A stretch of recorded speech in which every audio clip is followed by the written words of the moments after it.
everybody. This is Matthew Ballard, MFTW Media, live from the Louisville, Kentucky No Kings protest. Today is basically No Kings Day 2, nationwide protest, talk of there being even more than the few million people that showed up for the first No Kings Day in June.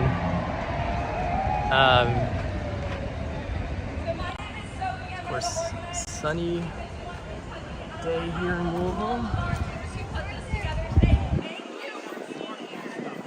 Plenty of people here. It's at the gathering is at the Belvedere,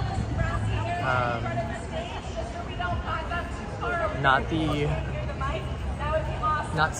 Metro Hall, as has been the case in the past. But let's make our way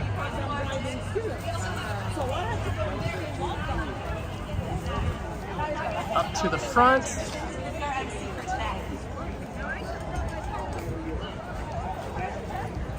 And I am running solo today, so there will be a lot of me putting the stream down so that I can take photos. Hey! Show me what democracy looks like! Show me what democracy looks like! Show me what democracy looks like! Show me what democracy looks like! This is what democracy looks like!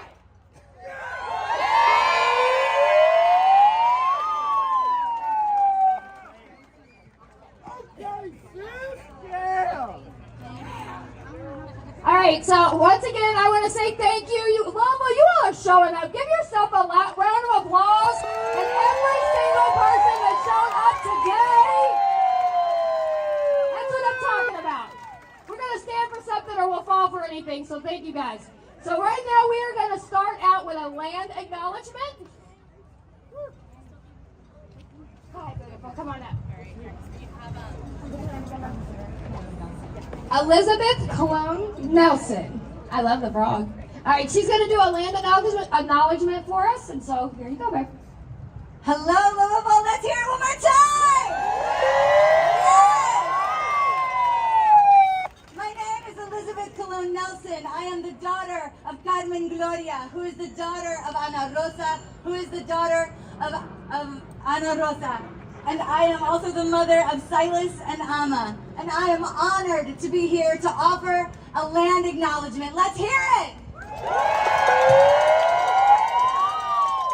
I want to give it up to the people who stewarded this amazing place we get to call home for many thousands of years. I want to shout out the name of the Shawnee, the Chickasaw, yes, the Hopewell, yes, the Cherokee, the Adena, the Osage, the Miami, and many others who have been lost to genocide, mass removal, and murder.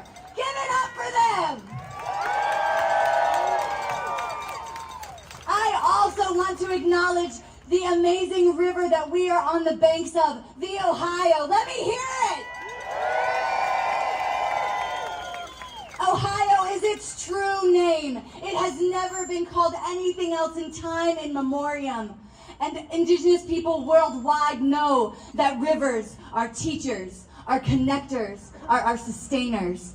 And the Ohio is a great reminder that we, white abolitionists, black and brown, all of us helped free folks from enslavement. And it was on this bank that people crossed in hopes of freedom. Let's hear it for the Ohio. Let's hear it for cross-cultural connections and abolitionist movements and democracy and freedom. And I would like to turn it over to my son because the land acknowledgement is not the last step, is it, Sai? No, it is the first step. It is the first step to giving the indigenous people back their land. And we want to honor the labor of our Black and enslaved brothers and sisters on whom this great city we call Louisville was built. Let's hear it! Many of our streets and our buildings and our name places are because of their great strength and their knowledge that they brought from the homes they were stolen from. We honor you, we see you, and we lift you up today. Let's march in peace, knowing on whose shoulders we stand. Thank you, Louisville.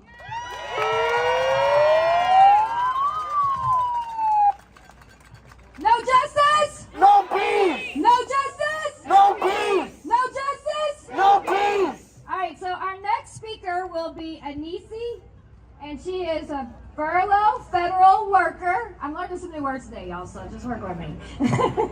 And oh yes, and she's absolutely amazing. She does a lot of amazing things in the community. I'm gonna let her come up here and tell you everything she does. Please give this warrior a round of applause.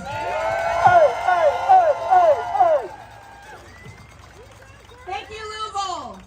I'd like to start today with a message from my mother, who uses a walker and has chronic asthma and can't be here today, like so many people that you know and love. She sent this message this morning and she said, "Happy No King's Day, my dear family.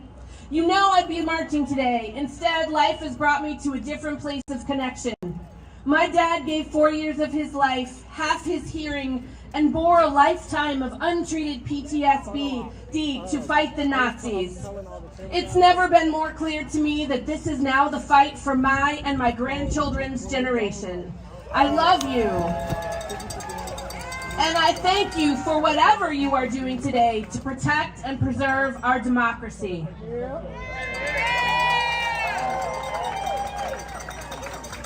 Thank you to the inimitable Peg Shervish. My name is Anisi Shervish-Chenault, and I have been a public servant for 23 years, and I will not go quietly.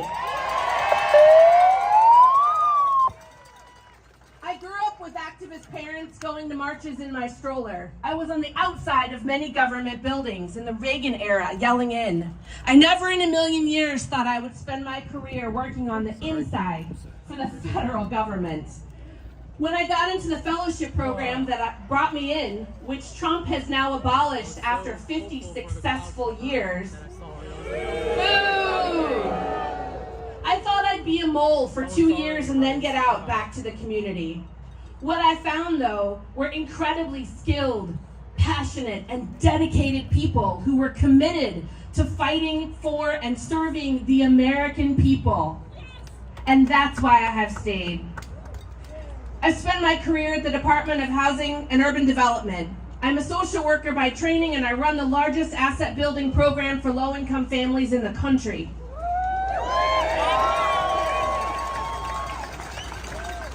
Since March, HUD has lost 30% of our employees.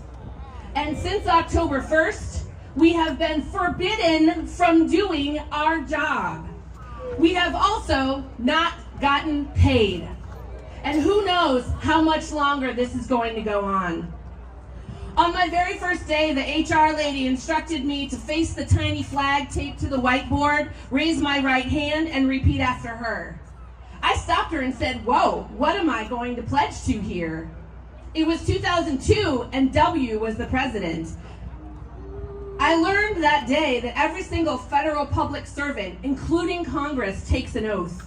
Not to the president, but to we the people. 23 years ago, I did not swear an oath to George W. Bush. I did not renew that oath to Barack Obama or Joe Biden, and I sure as hell have not sworn anything to Donald effing Trump. But I have sworn to protect and defend the Constitution against all enemies, foreign and domestic. And here we are. So today I want to recognize all of the public servants that are here speaking out. Let us know you're here if you're a public servant. Yeah! Louisville hosts a world-class VA medical center that employs thousands of our fellow Louisvillians. We also have offices for HUD, the Department of Justice, the IRS, the DEA, the Coast Guard, Social Security, the Army Corps of Engineers, the U.S. Marshals, the Department of Labor, the FBI, the FAA, and the Peace Corps, and my fired colleagues at USAID. All of the TSA agents at the airport, and I'm sure there are some that we are missing. Thank you for your service. And for any ICE agents that might be within my hearing, I want to remind you that you took the same oath.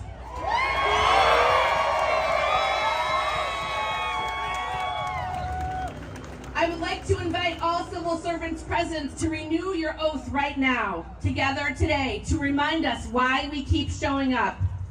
In the midst of being degraded, threatened, used as pawns, and laid off by this administration. Please raise your right hand and repeat after me. I state your name. Do solemnly swear that I will support and defend the Constitution of the United States of America against all enemies, foreign and domestic. And I will bear true faith and allegiance to the same. I take this obligation freely, without any mental reservation or purpose of evasion.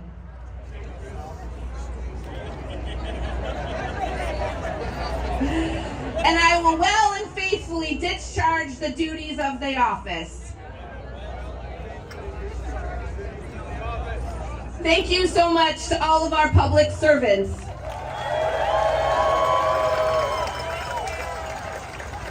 We commit to continuing to work and fight for the American people as best we can inside the belly of the beast. And we promise we will not go quietly.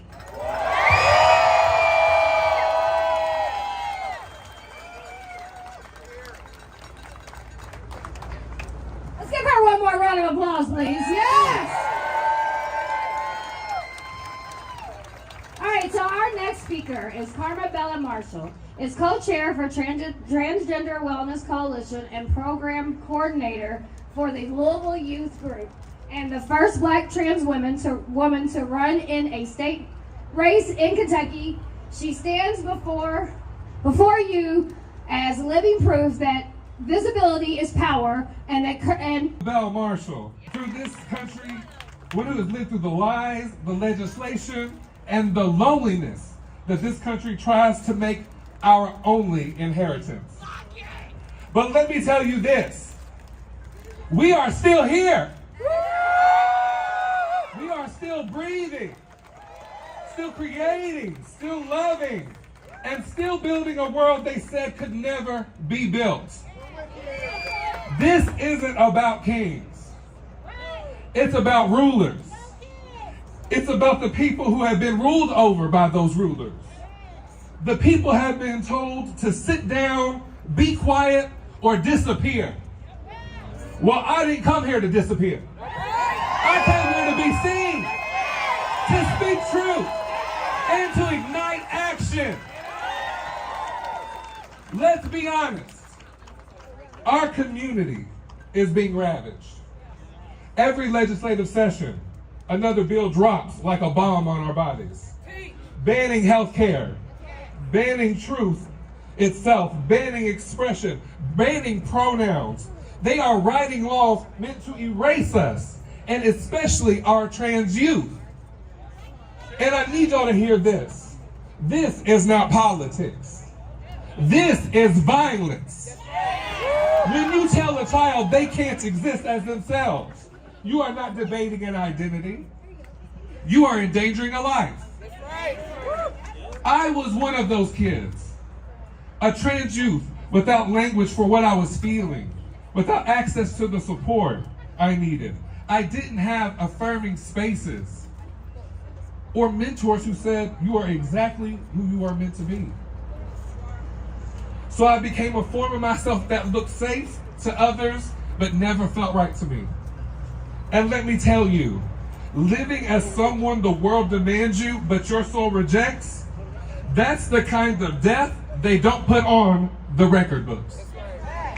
But that death ends with us. It ends today. Because we are fighting back with love, with voice, and with collective action. We are tired, not just from surviving the attacks from our enemies, but from being disappointed by our so-called allies. We are tired of the performative posts, the June-only support, the panels without pay, and the promises without policy. We are tired of politicians who will march in our parades and then stay silent when our kids are banned from bathrooms. You cannot call yourself an ally if you're queer people in public, if you abandon us in private. And struggle. And struggle, baby, it's not glamorous. It's gritty. It's every day. It's showing up even when you don't get the photo op. So if you're with us, prove it. Write the emails. Make the calls. Show up at the hearings. Protect trans youth when the laws won't. If you have a platform, use it. And if you have privilege, are you ready? Spend it. But even in this darkness, I see lights. I see it in the faces of the trans kids who show up to youth group meetings, who use words I didn't have when I was their age, who dare to imagine a future where they're not a debate topic, but a beloved part of human family, American family. I see it in the gender non-conforming siblings who still create art, still walk the streets with their truth, still dance when the world wants to drag them down. And I see it in black and brown trans elders who lived through decades of survival so we could have 1 inch of freedom today. We have come from a long line of builders and believers, people who refused to die quietly, from Marsha P. Johnson to Miss Major to the unnamed trans girls who were never given the headline they deserved. Our ancestors didn't dream small. They dreamed of liberation that was lived, not just spoken. And that's our inheritance, to build what they began, to keep pushing the world when the world says stop, to make sure the next generation doesn't just survive, they thrive. So let's stop asking for permission. Let's stop waiting for saviors, our own systems. Let's protect our youth and create spaces that love us in every direction. Vote, yes. March, yes. But also mentor. Feed someone. Start a program. Join a coalition. Defend each other. Change doesn't only happen in Capitol buildings. It happens in community rooms, classrooms, living rooms, and at rallies like this one. We have to remember that we are not the infrastructure of liberation. We are the teachers, the artists, the caretakers, the dreamers, and the fighters. And we have to stop waiting for leaders who act like kings when the kingdom has always been ours. If you love freedom, fight for it. If you love your people, protect them. If you love this planet, heal it. And if you love yourself, never again shrink for someone else's comfort.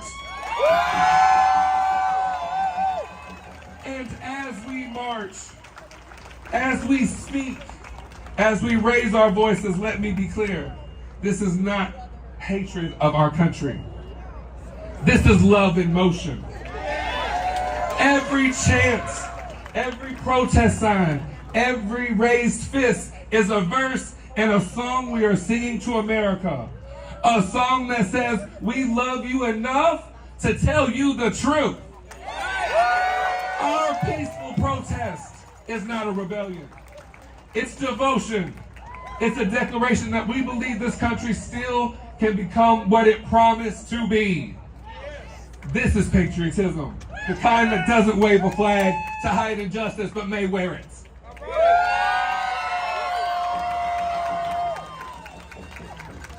To my trans youth, I know it's dark right now. I know the headlines hurt and the fear feels endless. But I promise you, you are not the problem. You are the proof that change is possible. You are evidence that love can grow even in the harshest of soils. Don't let anyone convince you that your light is too bright for this world. The world just hasn't adjusted its eyes yet. We are not broken. We are becoming. We are not erased. We are rewriting. We are not dying. We are rising together, hand in hand, heart to heart. No kings, no masters, just people who refuse to bow down to anything less than full humanity.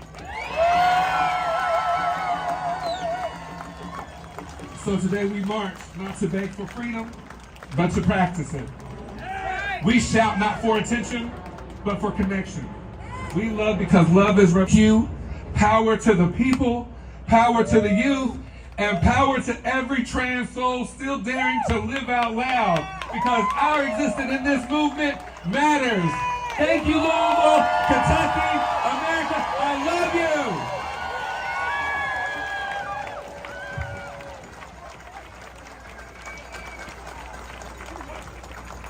Let's give a round of that was some amazing words that was spoken. Another round of applause. Let's go.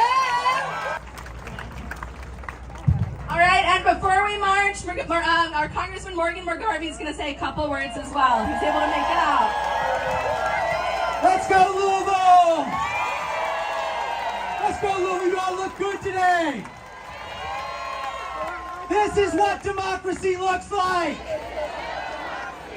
Show me what democracy looks like. This is what democracy looks like. Show me what democracy looks like. This is what democracy looks like. Because we have to show them.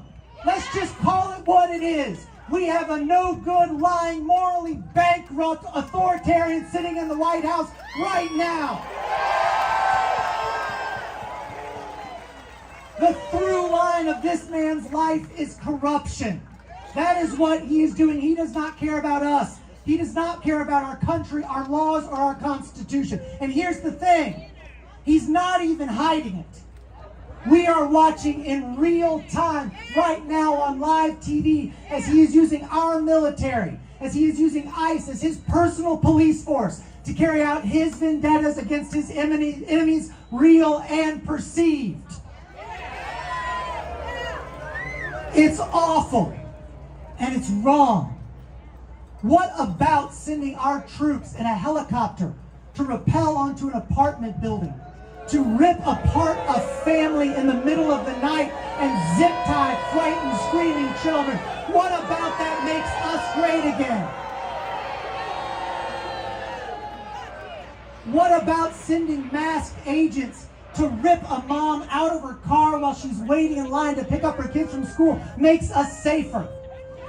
It doesn't. And it's not meant to.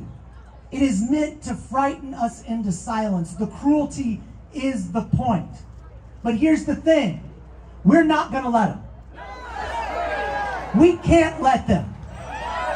We have to do our part, and you are doing it right now by standing up, by speaking out, by showing up, by showing out to make sure we know this is what democracy looks like. This is what America looks like. This is what it looks like when people love their country and are willing to stand up and say, we are going to uphold our Constitution. We are going to uphold our flag. We are going to hold up the respect and the dignity that we desire. We're going to be the change we want to see. So guess what? We're going to march. We're going to chant. We're going to stand in solidarity with millions of people across this country who say we want and we deserve better from this president and our government. But don't stop today. Do not stop today. Don't think for 1 second just holding a sign is going to make this different.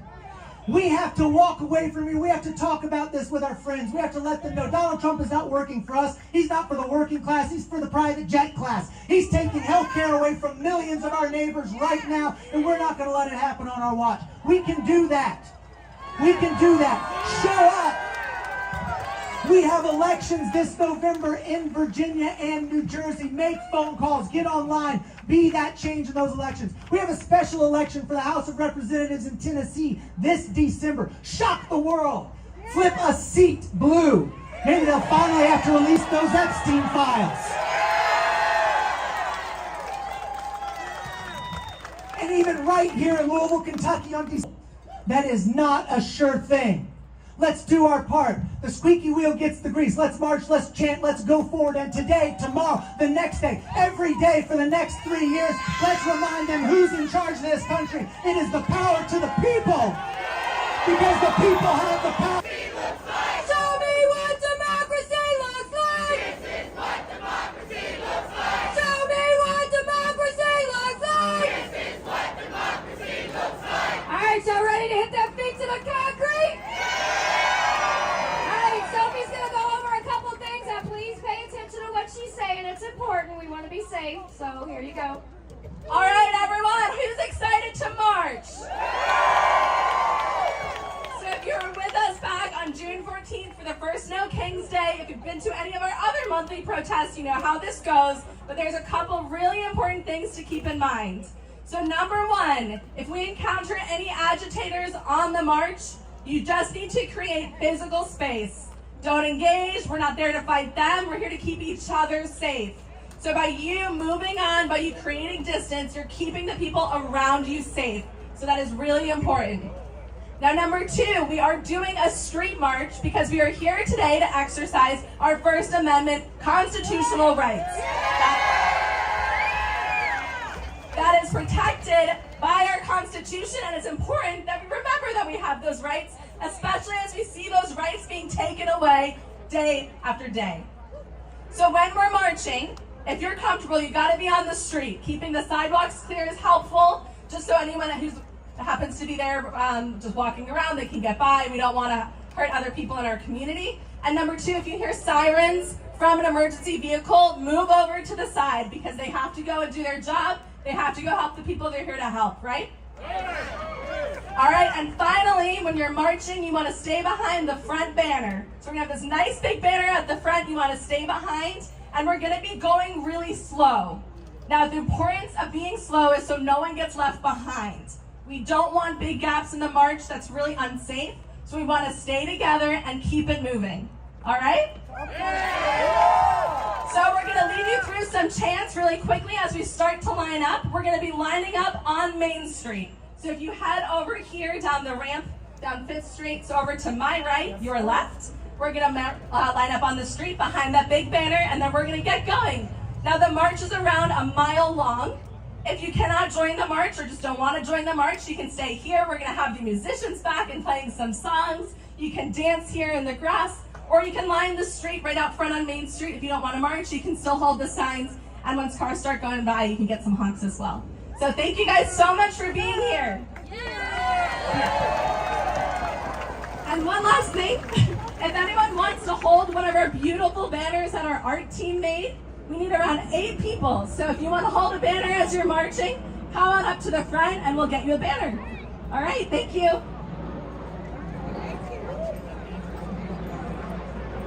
All right, so, I want a banner. So anybody wants to hold banners, come back here. Where's my girl? Where's my girl? Where's my girl? Where's Susie? Where is it? Where are you? Right over here. Okay, so you guys pick these banners up right here. I think we need like 4 on each one. There's one here and one there. Show me what democracy looks like! Show me what democracy All right, we have enough on our banner. Okay, good. All right, so we're gonna go ahead and start. Sorry. Excuse us. Thank you. Sorry, squeezing through.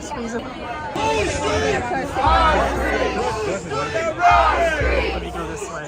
Our streets! Our streets!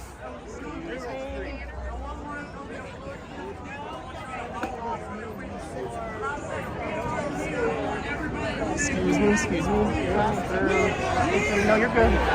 Thank you. Sorry. We have no fear! We have no fear! Excuse me. Sorry, excuse me. Thank you. Excuse me. I was thinking about that, but it's blocked off there. Because I was thinking the same thing.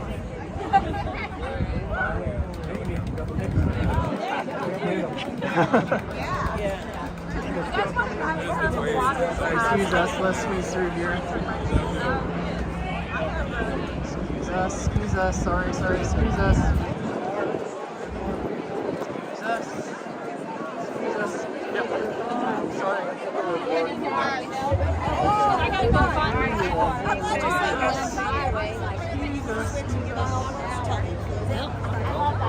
I'm sorry. You're good.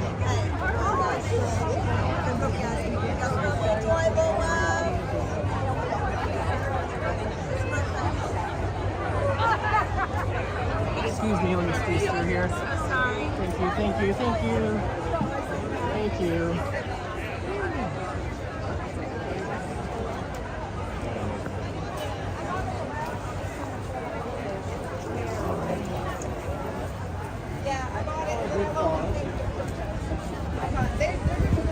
Okay.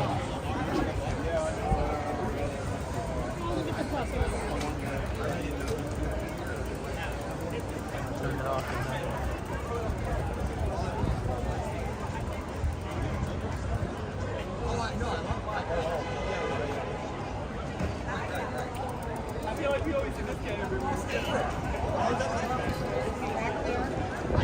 Okay.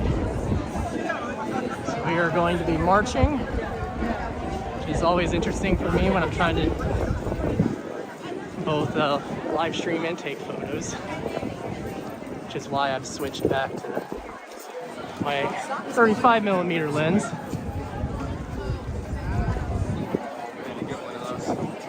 One of what? These? Yeah.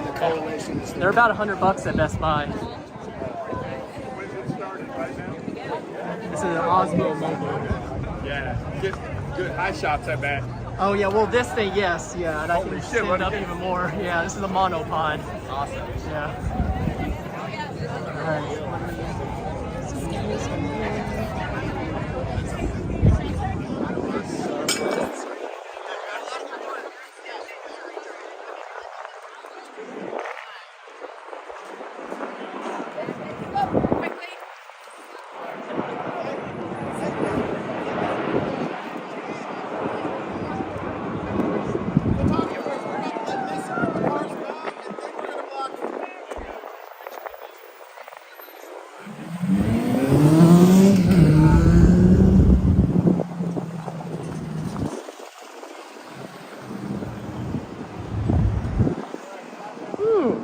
Nice skunky smell all of a sudden from spice exhaust.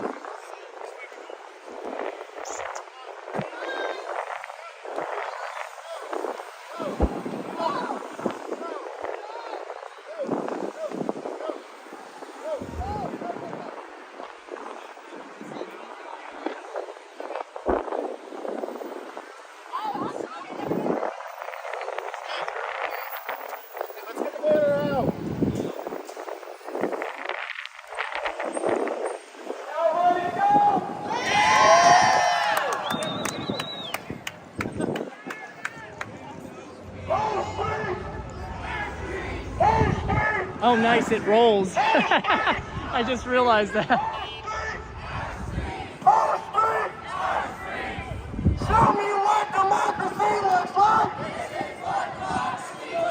Show me what democracy looks like! This is what democracy looks like! Show me what democracy looks like! This is what democracy looks like! Show me what democracy looks like! This is what democracy looks like! Here we go. Give yourself enough space and then turn. Yeah, zoom lenses, baby. We good. This is the job I like. Yeah, me too. Just wish I could make more of a living out of it.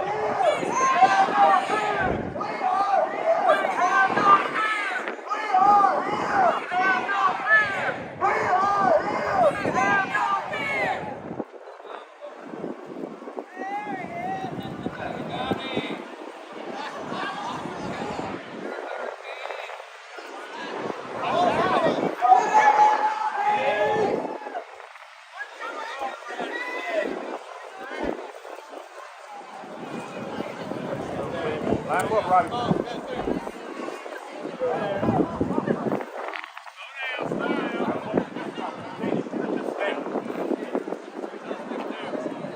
We got a minute. Ready for a picture?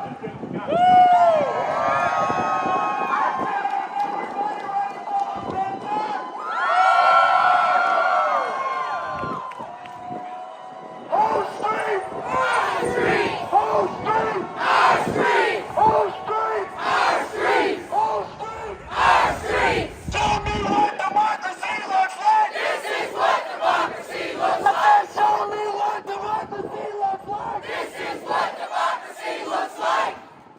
We are here! We are here! We ain't got no we are here! We are here! We are here! We are here! Let's get it moving! Everybody ready? Let's go! Look slow!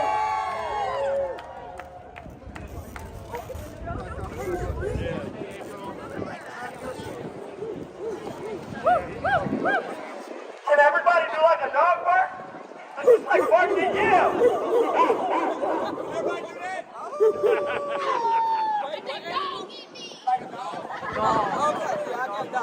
Y'all might have got tired of it. Whole street! Our street! Whole street! Our street! Whole street! Our street! Whole street! Our street! Whole street! Our street! Whole street!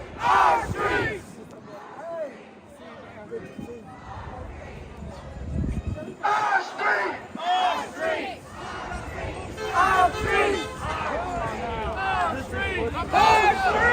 Our street! Our street! Our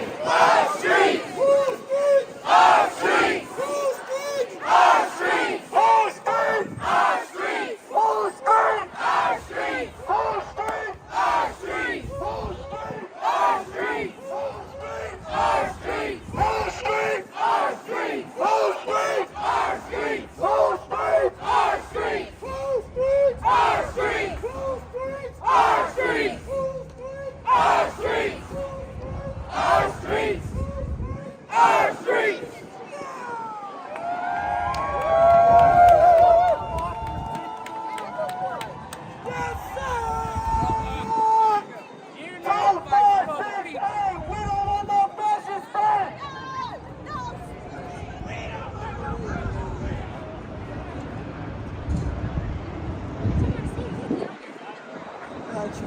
Try my best.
Trying to get your ears too. I was trying to get your frog eyes. Oh, you're good, man. Our streets! Our streets! Our streets! Our streets! Our streets! Grande pendejo, amigo.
looks like. This is what democracy looks like. This is what democracy looks like.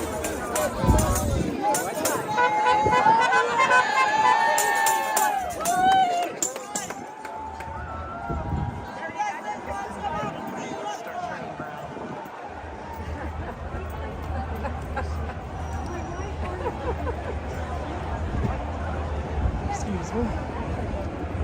Okay, let's see if we can catch back up to the front.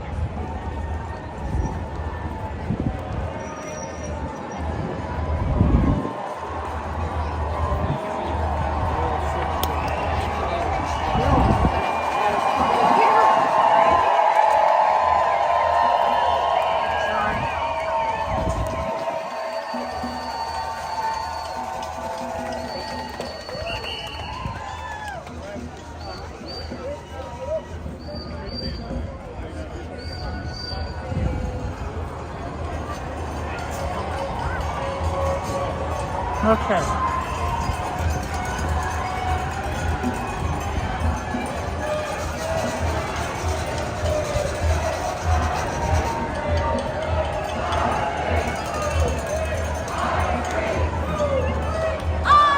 If you haven't already, please share live. There will be a VOD later. I know there's been some issues with the some network issues for me, so it looks like it's good now, thankfully. But anyway, there will be a clean VOD uploaded at some point.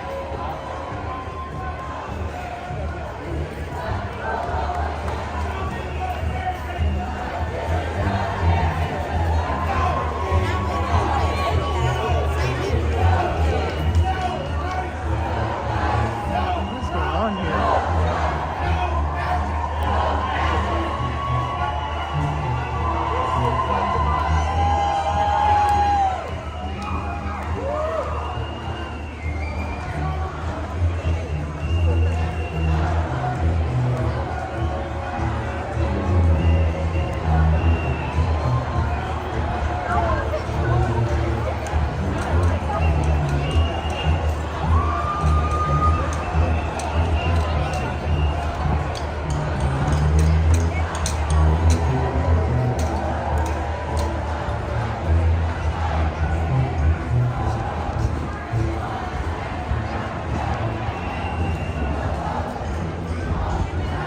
Oh, damn.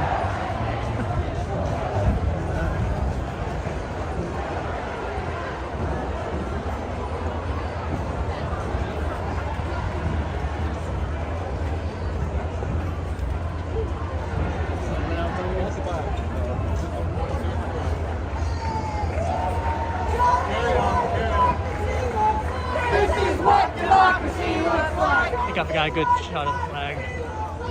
This is what democracy looks like. This is what democracy looks like. There we go.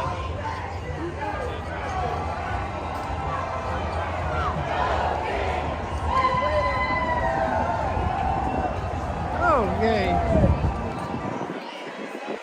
That popped off completely. Okay. That's fun. Need to fix that.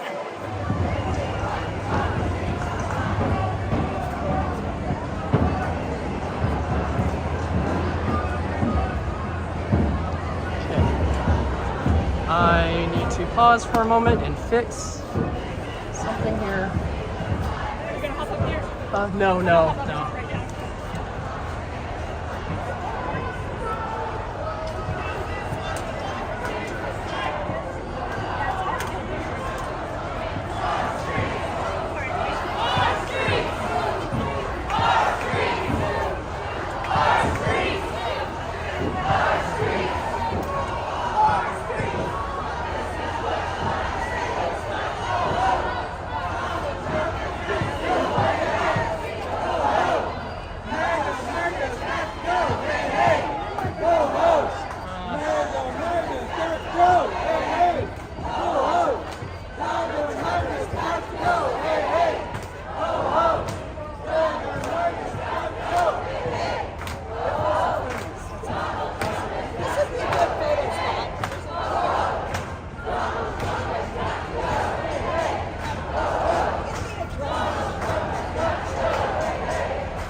hello, people. How you doing? Long time no see, indeed, Lefty. All right, I fixed my mic.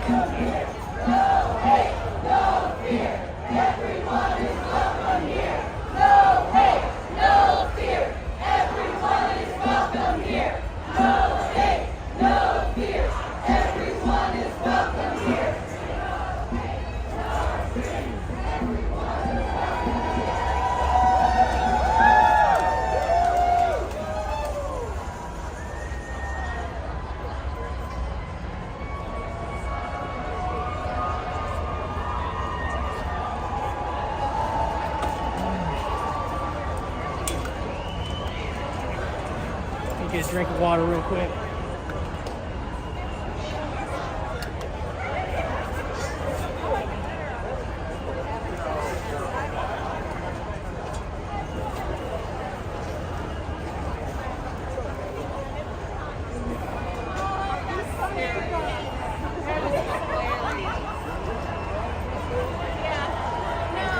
Stand on the bench for just a second? No, I'm actually going to be moving here in a moment as soon as I get strapped in here. I just want to get some pictures with friends. Yeah, no worries.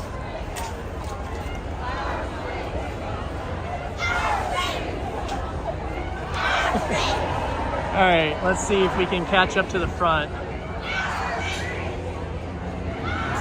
I know, I compacted the soil, I know. It'll be all right. There wasn't anything in there.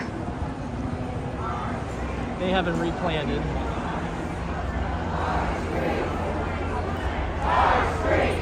So I don't have a estimate in mind yet because the space where everybody gathered is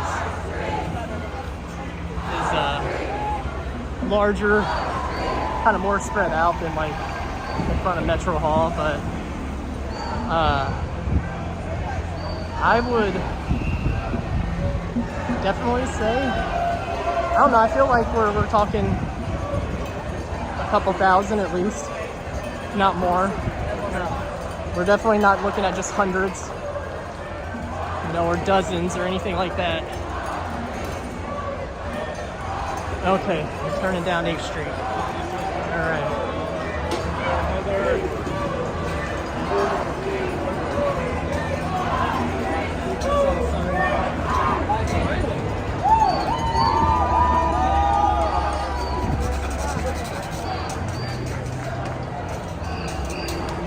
Down 8th Street.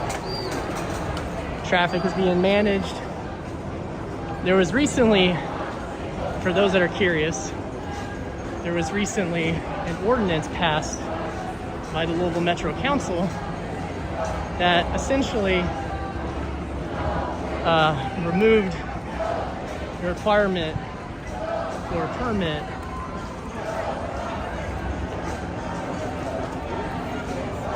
yeah. Oh, come on, camera. Right here, black and white, black and white, black and white, democracy right here. Yes, sir. Right. Try that again. Right, brother. Black and white, democracy. Wait, what?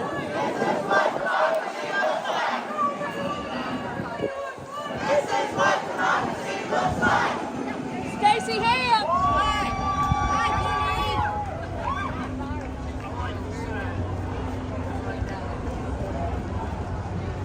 This lens does not work with this camera well for autofocusing though, unfortunately. Oh, sweet, I'm on Woke. Hell yeah. Hello, Woke family. No, you haven't seen much of me, but I don't know if my audio is on. I'm talking and I don't know if the audio is going. Okay, they're going straight. Okay. So LMPD has had a drone up. Have not seen any actual like on the ground cops or no vehicles or anything like that. Oh, sweet. Can't hear me on both. Appreciate you all. Hopefully those of you that are listening or either already have or will be going to your own local protest today. I know there's a lot of conversation, at least online, about the effectiveness of these type of organized protests, and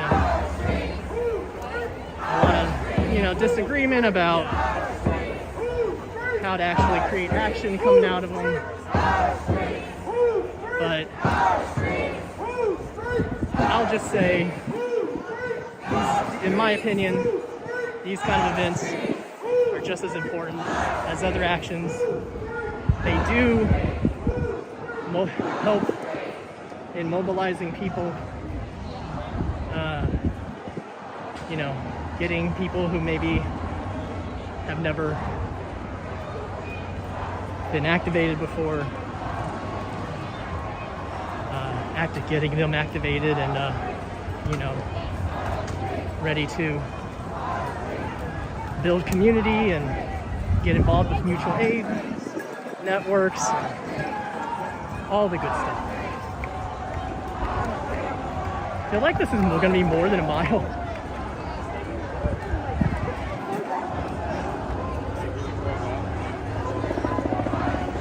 Yeah, I mean, you could say they need to be every day even, right? But, I'm not an organizer, but I'm somebody who has, worked alongside of a lot of organizers. I've seen firsthand how much effort goes into successfully organizing these type of protests, and it's a lot of work. And regardless of what Trump and the MAGA in general wants to say, these people aren't being paid. Organizers, they're not being paid. There's not thousands of dollars a month going into their pockets or anything like that. They're doing this shit, most of them, alongside their day jobs, right? So there's a lot that goes into it, and my point is it's difficult. Oh, I made it up to the front. It is difficult to put in the effort required that frequently without shirking on other responsibilities in their lives. Because unfortunately, like it or not, you still have to try to live your day-to-day lives just to survive, right? So, I guess the other thing I'll say is, if you do want to see more protests and things like that happening, get involved. That's how you make it happen, is you get involved. Because at the end of the day, it comes down to just having enough people, engaged to actually organize these kind of events. Sophie here is somebody who can speak to that. I was just telling people, because somebody was like, I wish these were happening every week. And I'm just, from my perspective, just trying to explain how much work goes into organizing. These big ones do take a lot of work, but if you want to get a group of friends together and go stand over an overpass with some signs, you want to go on a corner and protest, the more people that do that, the better. And just make sure you're with a group when you do that. But these big ones take a lot of planning, but anyone can protest any day. Yeah, exactly. And I was just saying, if you want to see these happen more often, get involved, because at the end of the day, yeah, the it more comes down to volunteers we have, the better. I kid you not, like our organizing team, 10 people for this. We have maybe like 30 or 40 volunteers total helping out, but that's it. So yeah. we need help. See, that's what, and again, nobody's being paid, to do any of this. This is, it takes a lot of time and resources. And that's true. You don't need everybody out there every single day. Anyway,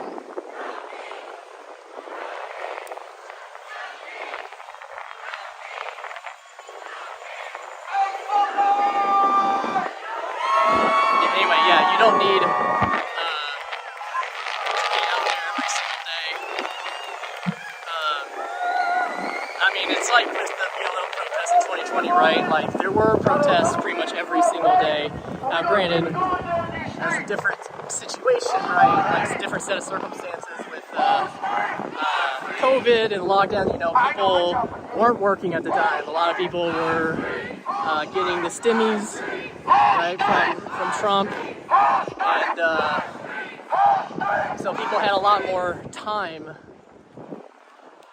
to be able to put in the investment needed for those daily actions. But yeah, like Sophie was saying too, like you can just, you know, go stand on a street corner, go, you know, hang a banner over an overpass or whatever. Those things have an impact because it generates awareness, it gets into people's minds, and, you know, gets them thinking about their own potential involvement.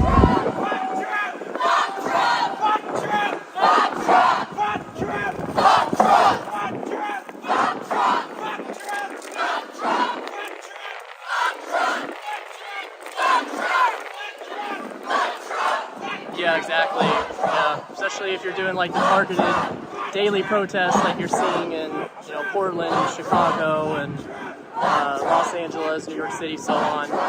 You don't have that happening really here in Louisville, Kentucky, but while there are detentions, obviously, or let me speak more truthfully, kidnappings occurring here, it's not to the same scale as you're seeing, you know, in these other cities that are being specifically targeted by the Trump administration for ICE raids and so on. But yeah, I can't tell you like how many times like I see people, you know, driving around town and I see people set up on a street corner and so on, just with holding a sign, you know, and I give them my acknowledgement and everything, and you know, it helps.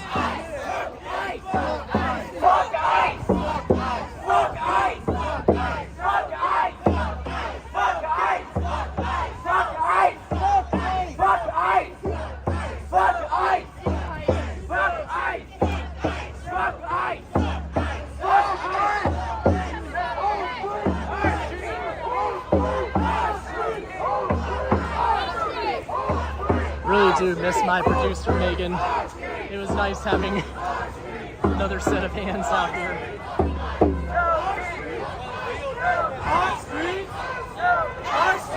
Hello, hello.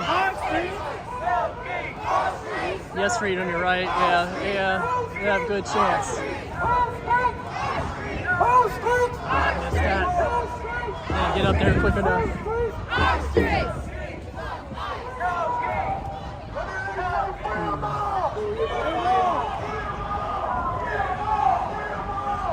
So we're currently marching past the downtown jail. I have had my own set of times being inside of there back in 2020. Fuck ICE! Fuck ICE! Fuck ICE! Fuck ICE! Fuck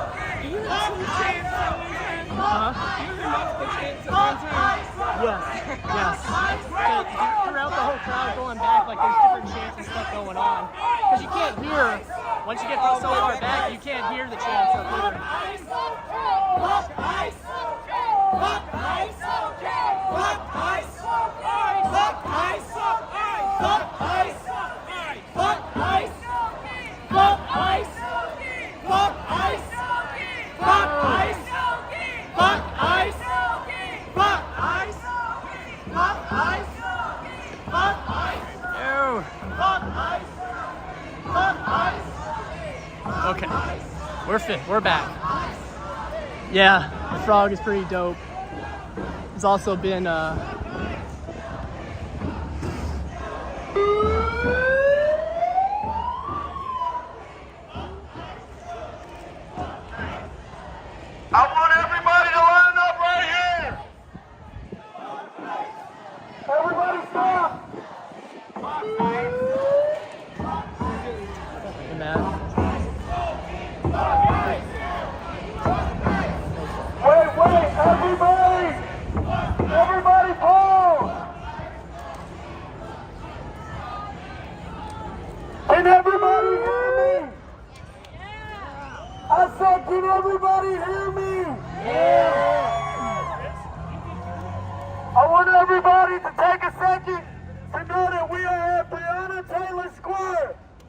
We're going to walk through here, and we are going to say her name.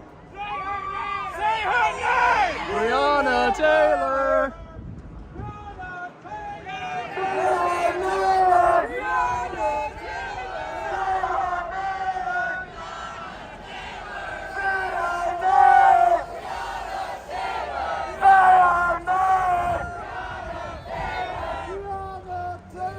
I love it. So that everybody's familiar. As soon as we start going, that's what we're going to do all the way through here.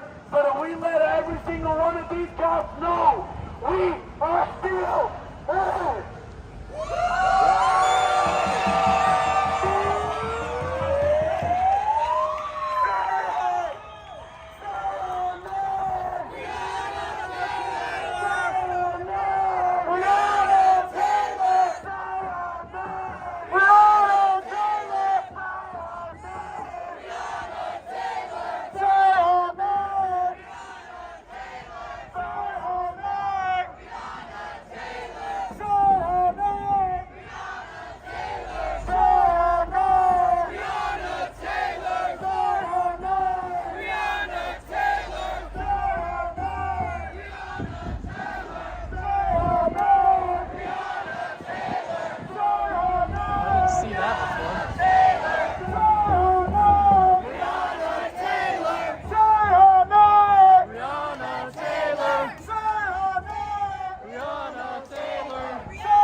I took my mask off. Currently getting over upper respiratory infection. Had 2 of those in the last month. You haven't even given us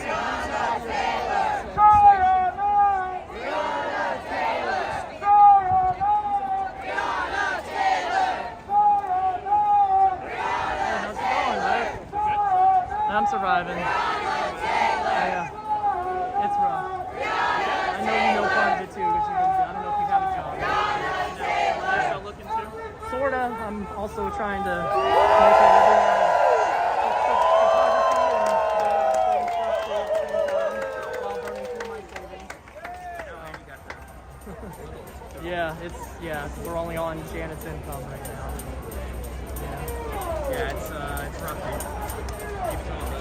Good to see you after here too. I gotta get a photo of this clown, and I don't mean Trump. Excuse me, sorry, I want to get. Our streets! Our streets! Our streets! Our streets! Our streets! Oh, thanks, that's all. Our streets!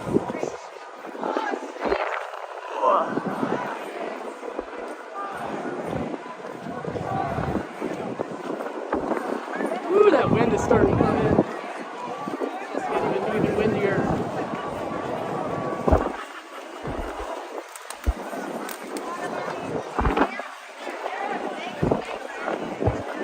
It's doing wonderful flags, though.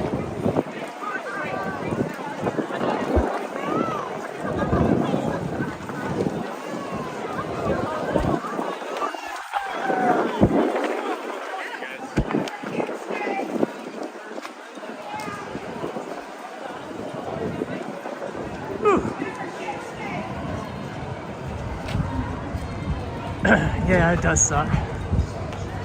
It does suck. Especially when you have a 2-year-old. There goes someone's hat.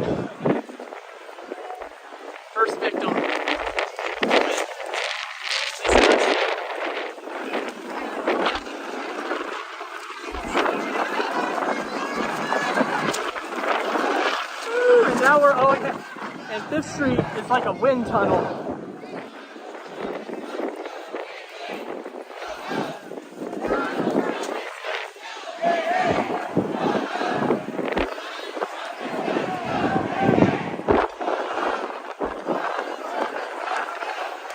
And I guess awkwardly, if you do want to lend some support as I continue to try to figure out how to figure out monetizing, you can donate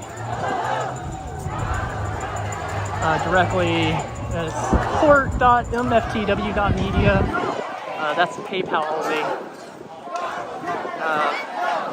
Or if you really want to, you can also find my Cash App or Venmo. It's going to be under Casio Matthew Ballard. Or I guess $sign Matthew Ballard for Cash App. That's Matthew Ballard with one T in Matthew. For those of you who are not familiar.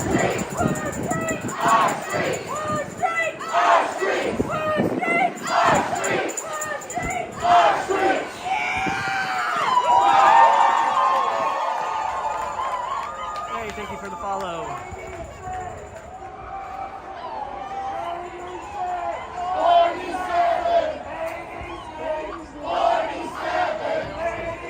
Great photographer John Sherry.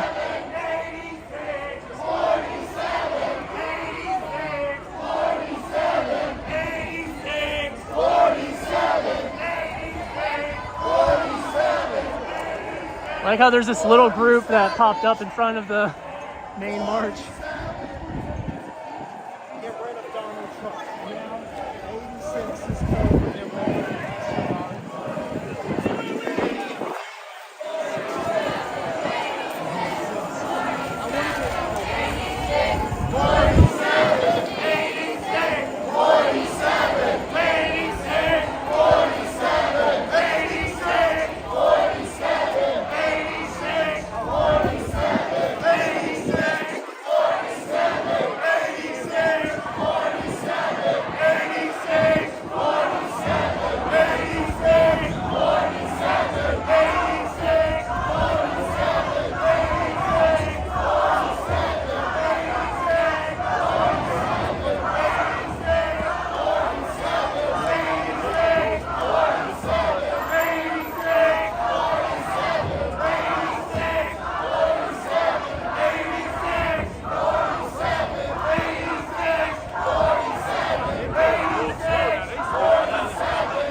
Around a bus here.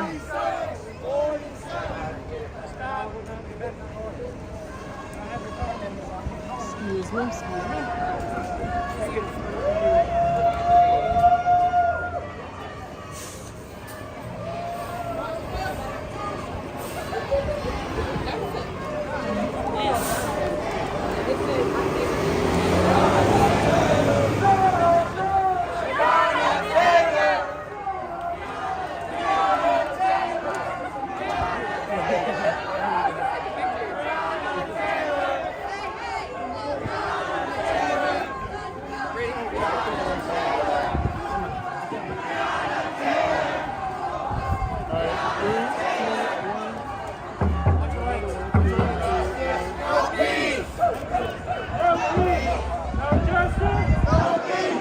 Currently the only person who can find live streaming from Louisville.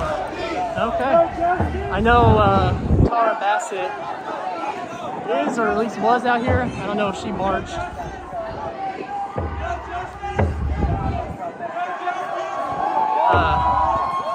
I know she was live, but we were having issues at the Belvedere where the network service is just garbage.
Okay, Tar's still live on Facebook. So yeah, we are returning to Belvedere. See what's going to be going on next.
definitely feel like a few thousand at least. Yeah,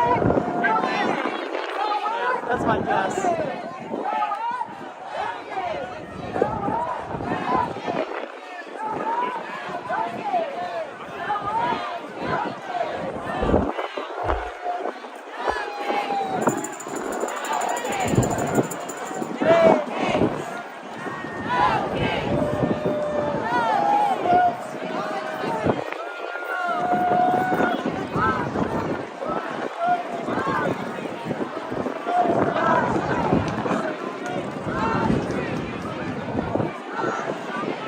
Yeah, it does just keep going.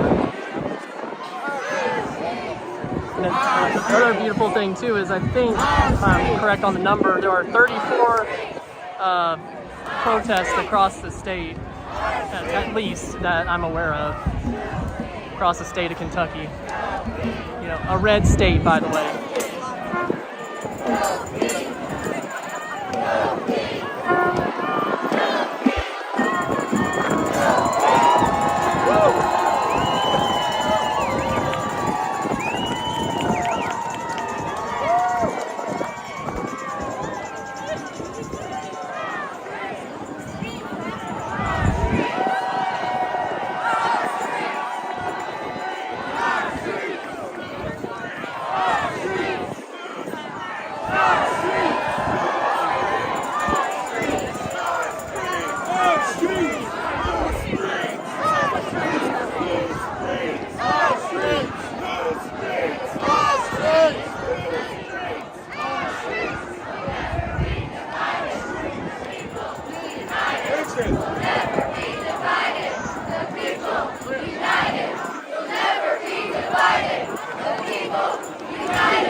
No, man, I've been standing here for a while already.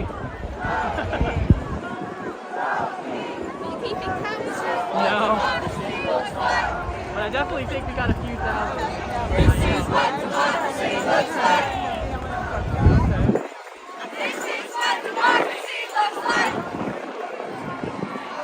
This is what democracy looks like. Our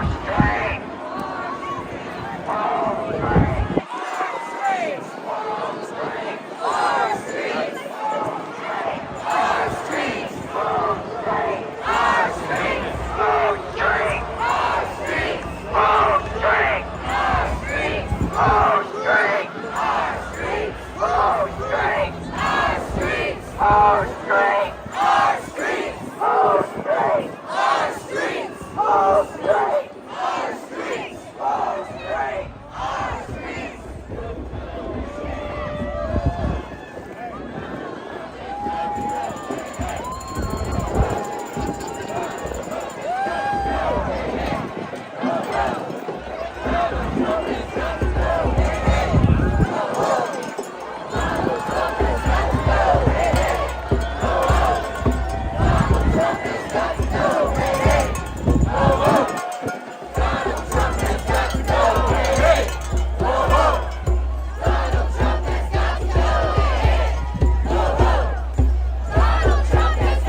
No chanting about ice cream.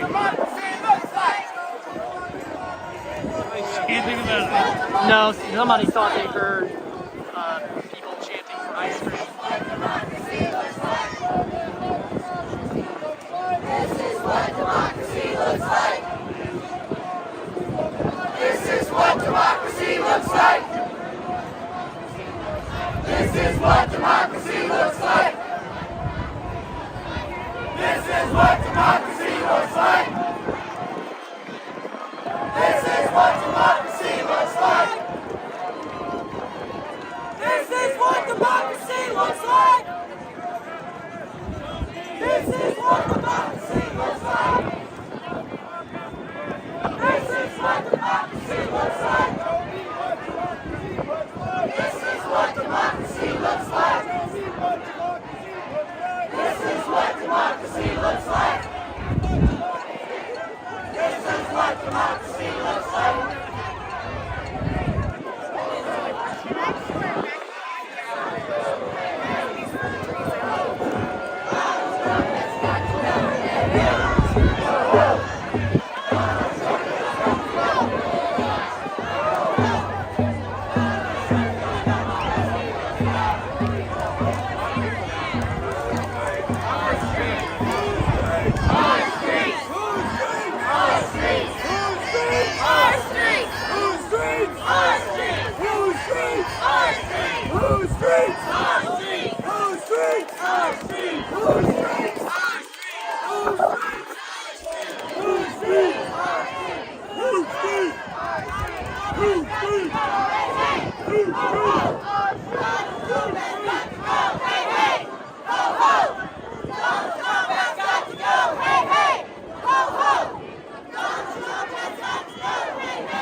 Okay, this is actually pretty impressive. This is what democracy looks like. This is what democracy looks like. This is what democracy looks like. This is what democracy looks like. This is what democracy looks like. This is what democracy looks like.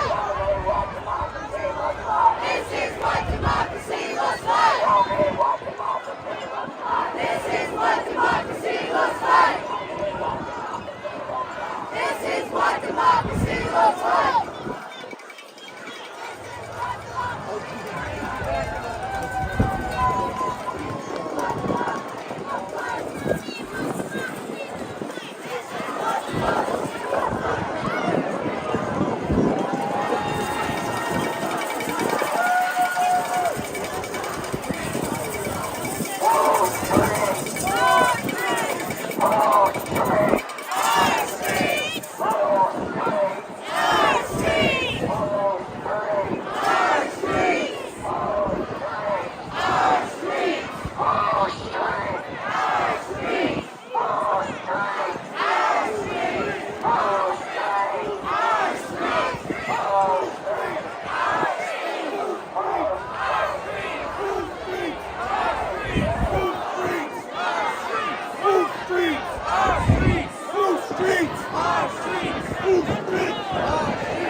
look at you, made it to Louisville.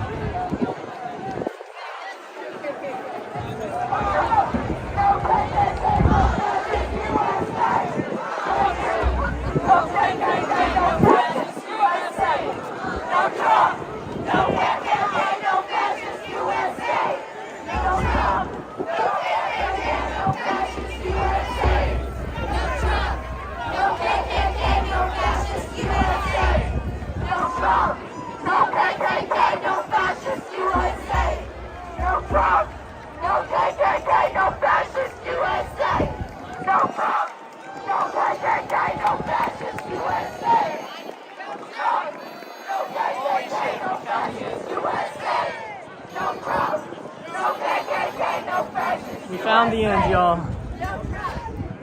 I'm pretty sure I was standing here a solid 10 minutes, at least. That's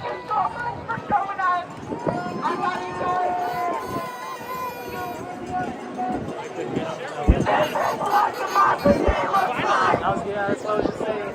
Finally found the end. I think I've been here, I think I'm standing at least solid 10 minutes at least. This is what democracy looks like.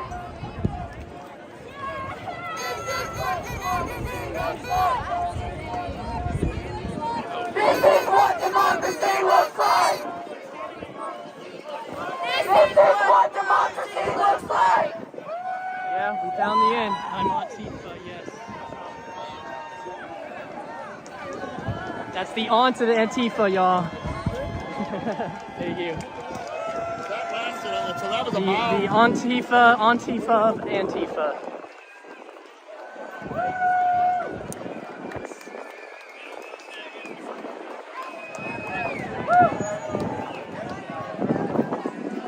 Are you asking what people are being paid today? We're all getting $10,000 checks. $10,000 a head.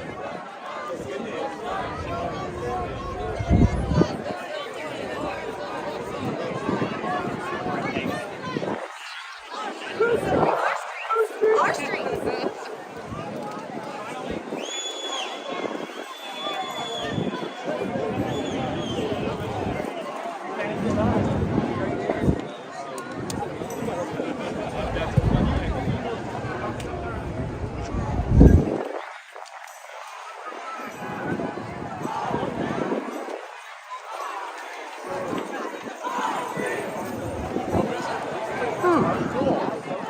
Take a moment here.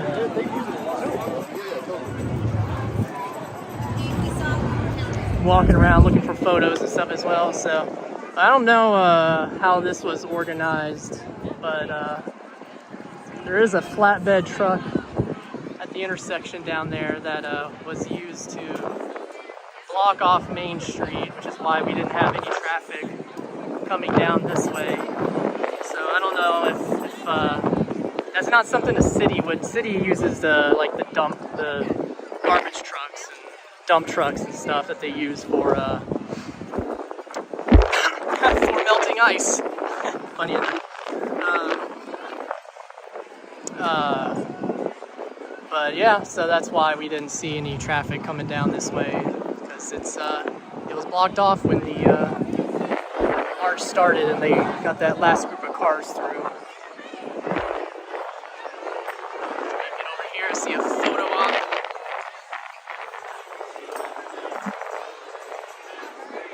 My mask back on.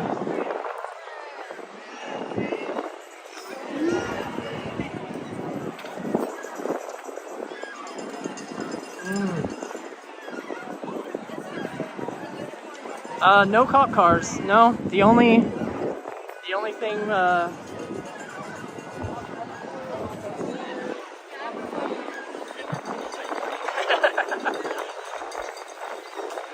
Okay, I was giving him a moment. There we go, thank you guys. There's the crustacean again.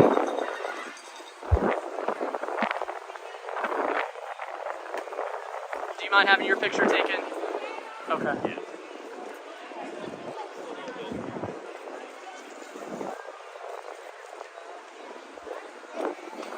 No cop cars. The only LMPD presence that I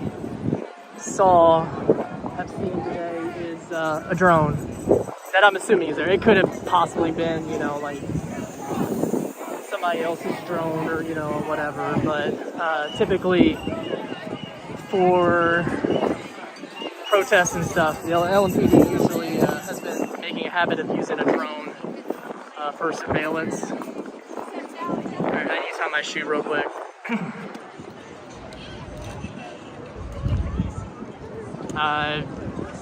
Okay, well, I don't know where you saw that at, but I have not seen any LMPD presence other than the drone.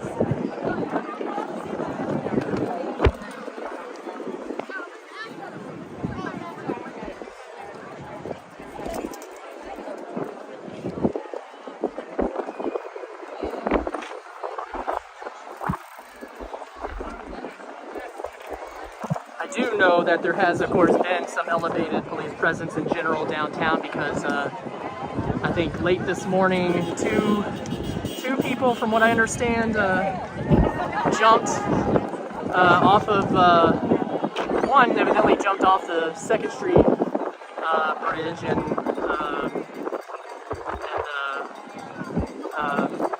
I don't know if it was the Abraham Lincoln or the Clark Memorial, but somebody jumped off. Anyway, point is, 2 people jumped off a bridge over the river. I heard that at least one body was recovered. I don't know about the other yet. But yeah, there has been some elevated presence for that. But as far as the march is concerned, as far as the rally is concerned, all that I have seen is the drone. And that is the last thing I'm going to say about that.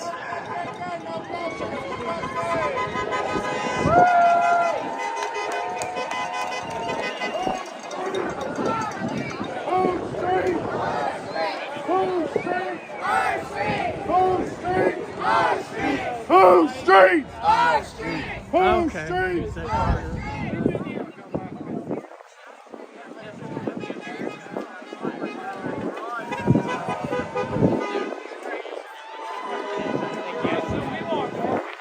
Let me get the hippo.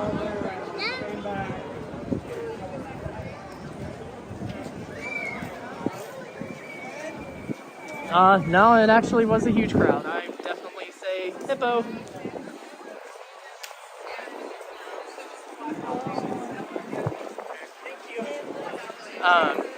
Definitely thousands. I have no idea. I didn't have a clicker or anything, so I'm not even going to try to give an exact number. But I mean, just the march alone, there were thousands. There were also a decent number of people that stayed back who, you know, just like they can't do that kind of walking and so on. So yeah, no, it was very significant. Oh, can you all pull that back out one more time? Sorry. Photo. Thank you.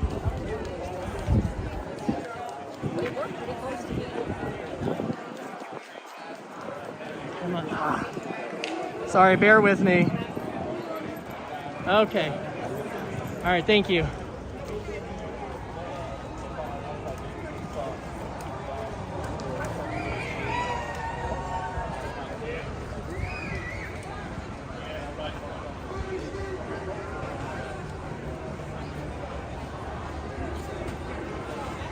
So we got tables set up all around the Belvedere space here, around the Galt House and the Kentucky Center of the Arts, along the Belvedere going up to the river itself. We have Indivisible Louisville here, Clean for a Change.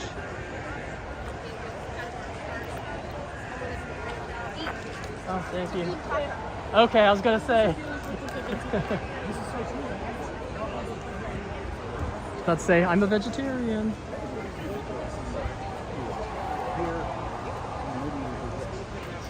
Communist Party of America is here, the USA.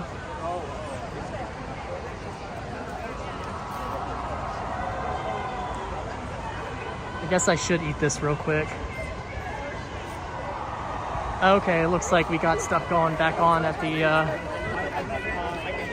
real quick. Umbrella.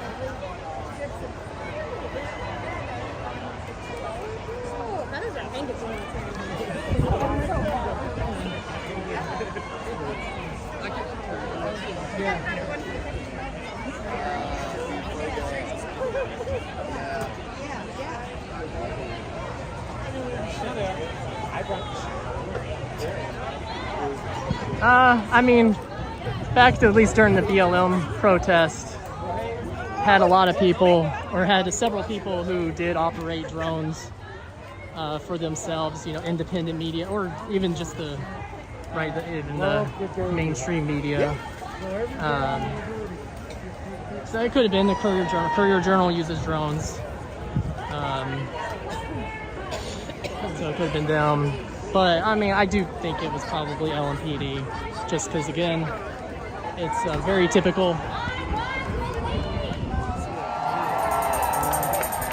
And even they have said that they intentionally are trying to avoid having boots on the ground. Even, believe it or not, they actually do recognize how much it escalates things. Excuse me, sorry, excuse me. Of my future. Look, I'm not the exception. I am the rule. Excuse me. Millions of people depend on Medicaid, they depend on Planned Parenthood, and they depend on Title X. We're not talking about policy, we're talking survival, we're talking about dignity. The right to live without pain, to live without shame, and to live without fear. But I gotta be honest with you, we're up against a lot right now. Trump turn down and the the volume. politicians cut from the same cloth. They're coming at us. People think that they can control our bodies, that they can control our care, and they can strip us of access to Medicaid and Title X. And this shutdown is doubling down on ways to attack birth control. More than 1,000 health and human services staff are being laid off, including those overseeing Title X, the nation's only family planning program. It's part of a years-long pattern, blocking funds, slashing the safety net, and restricting sex education. The truth is clear.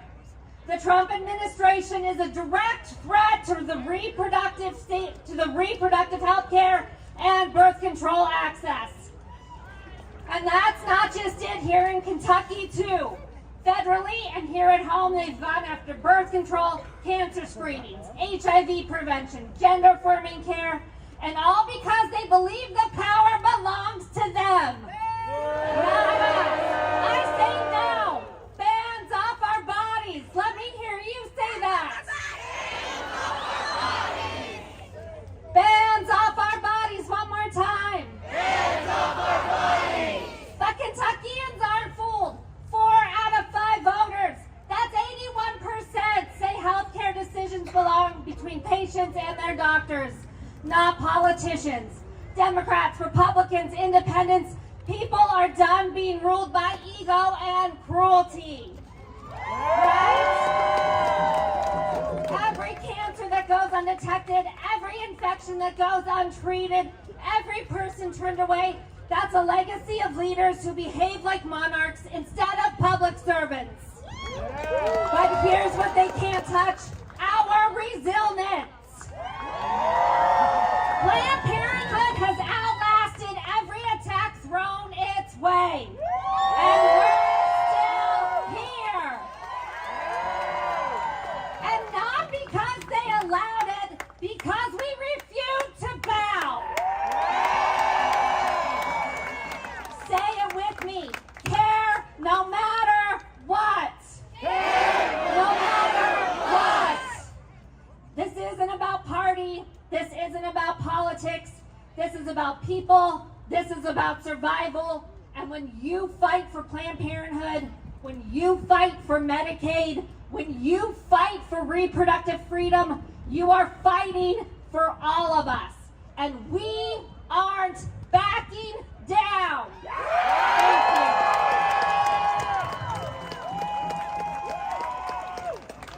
Let's make some noise for Planned Parenthood.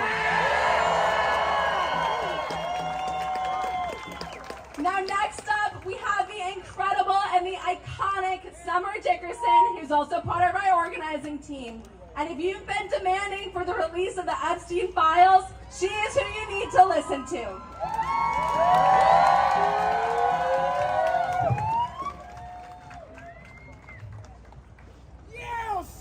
My name is Summer Dickerson, and I'm a survivor of human trafficking. Release the Epstein files now! Release the Epstein files now! This administration, and you know what, not just this administration, I want to make something very clear. As a survivor of human trafficking, as a survivor that knows some of the survivors that are involved in the Epstein case, I went to the trial. I can promise you this isn't a right or a left problem. This is a protect the children issue. They keep making distractions. Do you notice that? Everything underneath the moon is happening right now, so they don't have to release those Epstein files. I could sit up here and give you tons and tons of statistics about Native American women and black and brown women and men and little boys and little girls are trafficked every day. And I know a lot of you all think that it doesn't happen here in our city. It's huge, and it's not just Deer and Derby. Understand that. We all get riled up around Derby, and I appreciate y'all because it lets me know y'all listen to survivors. Because survivors is the one that stepped up and said, sorry, Churchill Down, you got a fucking problem. And Trump and his administration and the Republicans and the Democrats here in Frankfurt, I need you all to call them every day, email them every day, demand that all of this is released. I also need you all to start listening to survivors. If you all listen to survivors, we wouldn't be here. That's right. I don't know about y'all, but I'm a part of the fucking resistance. And that shit is a no-go for me, baby. Believe survivors! Believe survivors! Believe survivors! Believe survivors! Believe survivors! Police survivors! Believe survivors of sexual assault, domestic violence. And listen, we know that it happens to women and little girls. But I can promise you it happens to men as well. In our community. And it is time for us to stop looking at the news presses and the shit that's going on social media and doing exactly what every one of you all are doing here and getting involved. We protect our children. We don't wait on the system that is playing games with the Epstein files and other shit. Because let's not forget Diddy's case. Oh yeah, I'm going to talk about it. Because I talk about it. And there's plenty other. And listen, if you're somebody in this city and you're involved with trafficking children, I can promise you, you're going to wish you were in hell by the time I get done with you. I have an organization, Women of the Well. Please reach out. My name is Summer Dickerson. If you want to get involved in the fight of anti-human trafficking, domestic violence, all of it goes hand in hand. I used to tell people the only difference between domestic violence, and there's a lot of difference, but one of the main differences, without the pimp and the buyer, trafficking was just domestic violence. It's power, control, it's abuse, and it is happening in our community at a very high rate of speed. Every day, When you all see missing person flyers, share them. Get involved. Frankfurt or Greenberg to save us. We save us.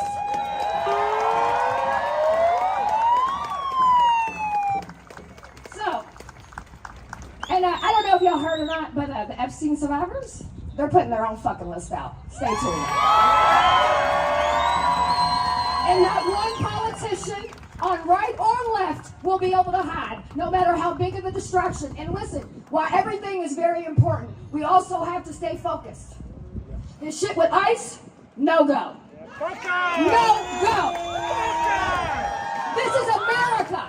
This is our country. We, the people, demand better.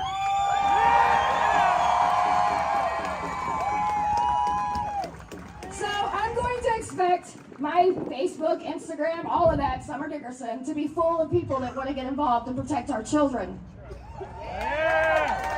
Because we need your help. We're a huge corridor with all the expressways, with all the conventions, with all the shit that we have going here, which is great at times. There's also things that happen to our babies, and we protect us. So don't let hashtag protect the children be just a fucking hashtag. And yes, I said fucking hashtag. Because you know what? I am more than a hashtag. So, on that note, I just wanted to say thank you, and I wanted to make sure that all of you all, please call everybody in Frankfurt. Don't let it up. Don't let up on them. I don't care what's going on. We got a billion things, but guess what? Look at all the people we got here. People can't tell me that we can't make a difference, because in 2020, we made a fucking difference. So I know with all of us together, we can make a difference. Thank you. Let's make some noise for Summer Dickerson. Now next up, our next speaker is Doug from the Solidarity Project.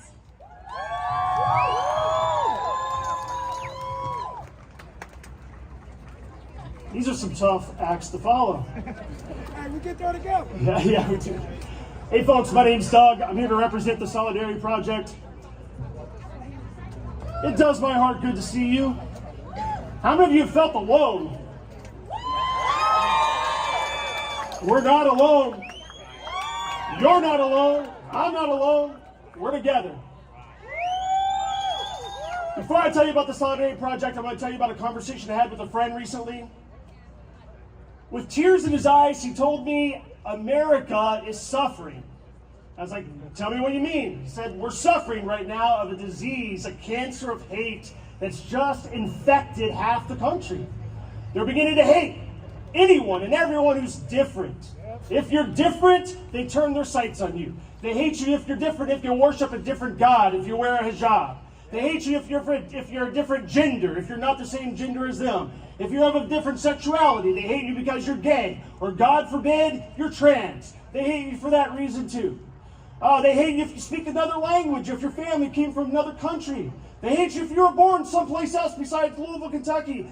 The hate has spread, and it's made America sick. I had to agree with them. I had to agree with them. It's why I'm here today, because I want to be the antibiotic that fights the sickness.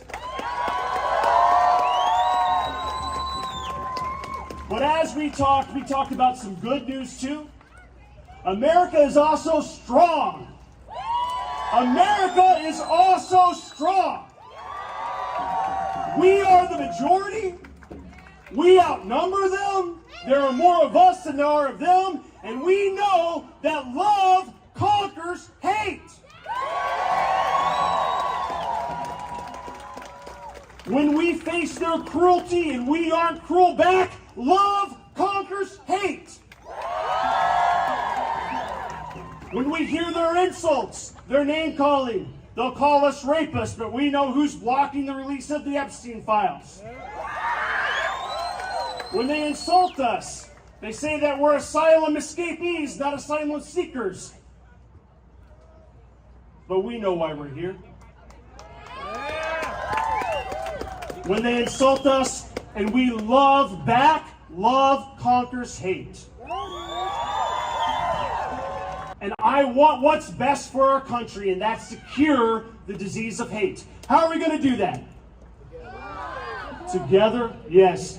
I want to tell you a story. First of all, it's happening right now. Right now, on this Belvedere, love is conquering hate. We are conquering hate. But there are so many organizations and so many groups in Louisville that are doing amazing things. I just want to tell you about one of them today. The Solidarity Project. One of my best friends, one of my dearest friends, a leader, a hero. I told him he's my Moses, I'm his Aaron. A teacher in the city of Louisville saw how his immigrant students were being affected by this administration and by the policies that are being enacted right now, and he decided he had to do something about it. One man, one school, one dream, to love and care for others who are being oppressed. He started a movement. He began to recruit friends, teachers, folks at his church, students at his school, and they began to gather together twice a week on Mondays and on Saturdays to gather together resources to give to families that were in need. Students, it started with just 12. Today there's hundreds. It began with one school, now there's 31 schools. This organization has helped. They've raised over $50,000 in donations to give to families that are in need. And it has done my heart good because I've been overwhelmed. I've been discouraged. I've been beat down. I've cried myself into a pillow at night saying, what's going to happen to America? But when I got involved in an organization that's conquering hate with love, it did something inside my heart. I'm almost done here. One of the families, I took a package of food to them every week for 6 weeks. I knew their story. Their primary breadwinner had been arrested by ICE. The oldest son in the family had graduated from a Louisville school. He was going to college, but he couldn't go to college because his dad got arrested, and he had to begin going to work to provide for his family. And every week I'd bring a package to their door, and every week, the first time they cracked the door just an inch because they were terrified to open the door to a white man, I'm sure. But over time, we built a relationship. But I remember the 7th week when I went to their door and there was a padlock on the door and they had been evicted.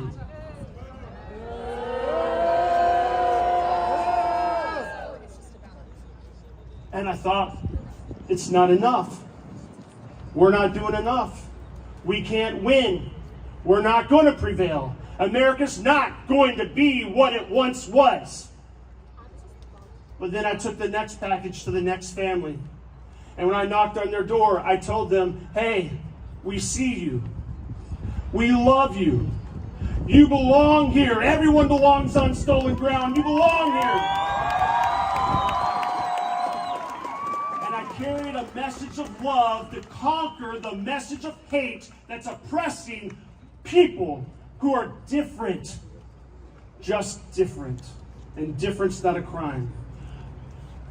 You want to get involved? You want to make a difference? Join us. Join us. Give us your hands. Give us your time. Give us your heart. Give us your love. Your love will conquer the hate in this world every time.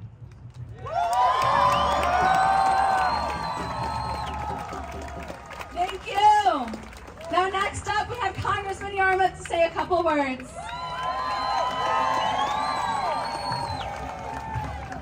Well, hello, all my fellow terrorists.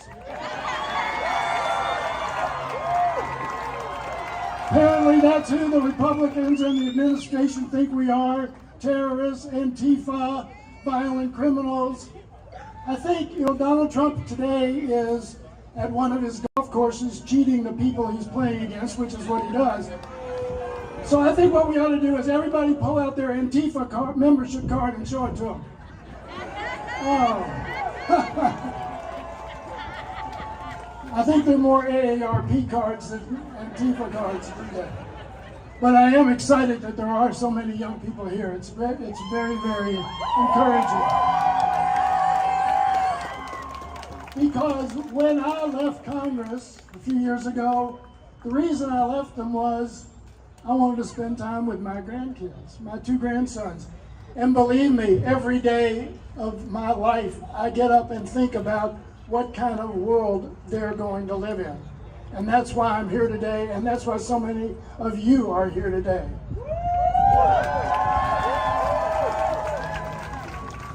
6 years ago, I made a speech in that building over there to the Rotary Club. And I said at that time, if you don't think that we're as close to losing our democracy as we have ever been, you're not paying attention. Today, it's 100 times worse. As a matter of fact, I think you can make a pretty good case that we have lost our democracy. It may be gone already. We have a president who ignores the courts, who ignores the Congress, who denigrates science and universities and businesses, tells them what he thinks we ought to be doing. He thinks it's important that we build a 90,000 square foot ballroom at the White House while we're taking health care away from our citizens, while we're taking food away from our children. This is the priorities that we're dealing with. But it's much worse than that. It's much worse than that. Because if you think about it, and I think we ought to do this right now because it hadn't been done today. Let's recite the Pledge of Allegiance.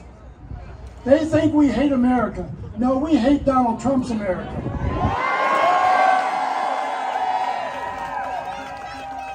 So, I pledge allegiance to the flag of the United States of America and to the republic for which it stands, one nation, under God. Look for it, indivisible, with liberty and justice for all.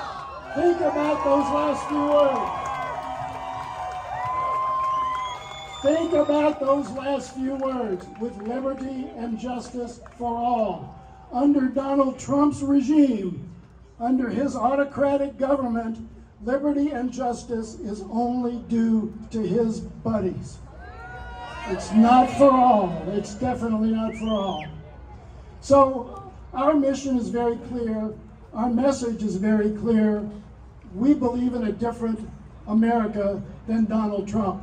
We believe that government should be of the people, by the people, and for the people. I'm going to leave you with one thing that I just heard. When people are afraid of their government, it's tyranny. When the government is afraid of the people, it's liberty. We need to make the government afraid of us. Not in a violent, our collective concern and our collective commitment to the principles of the government that our founders established and what they said in the Declaration of Independence, which of course Donald Trump doesn't really know what it is. He was asked about that, doesn't know. But the Declaration of Independence was said that we believe in a country where where all men are created equal, where they're endowed by their Creator with certain unalienable rights, and among those are life, liberty, and the pursuit of happiness. Let's pursue that.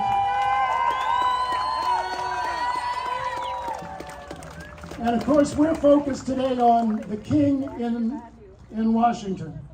And we will depose that king sooner or later, hopefully soon. But I don't want to forget the same kind of autocratic regime that we have in the Kentucky General Assembly, which refuses to listen to the people of the Commonwealth, refuses to act in their best interest, and believes that a duly elected governor should have no authority at all. So, one of the things that we have to understand is that we need to be ready to encourage our state legislators, if we ever get a majority in the state legislature again, our members of Metro Council, that they need to exercise every bit of authority that they have to push back against these types of autocratic, undemocratic initiatives that we are confronted with today.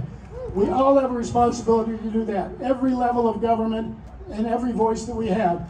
Thank you for being out here today. It was a great honor to serve this community.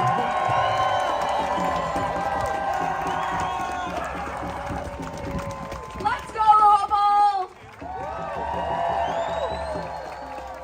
Now, next up, we have Gabriel Witt from UAW who's going to be speaking to us. And I want to do a quick shout out. So in case you did not know, 5051 Kentucky, everyone who helped put on this event, we are all volunteers, just donating our time towards it. And Gabriel over here donated a lot of time helping us make this beautiful sign over here, helping to build our wonderful marching banner. So let's give him a round of applause.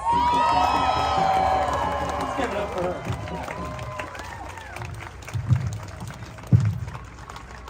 Okay, I'm just gonna open with I don't do public speaking. I started coming to protest this year. Just can't take just sitting by and doing nothing, you know. And coming to this is like, it's cathartic to me. It's healthy. It's a way to to deal with what's going on and get out and do something to make a difference.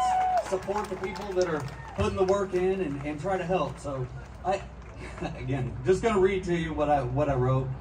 Following these guys, they're inspirational speakers. So. Listen, my name's Gabriel Witt. I'm here today to speak to you as a proud representative of the UAW. Today I want to talk to you about the word solidarity and its meaning. This message is aimed to my union brothers and sisters in attendance, but I hope it resonates with everyone here. I'm third generation UAW Ford worker. I grew up in a middle class home, a union home, and recently somebody asked me what the word solidarity means to me. My first thought was the memory of a childhood. I remember my father pulling me aside and saying, "Son, I want you to break this pencil." I broke it right in half with no issue. He handed me 10 more. I broke each with ease. I remember thinking to myself, this seems like a wasteful way to make a point, but I stuck with him. So he told me he would give me $100 if I could break one after he banded all 10 together.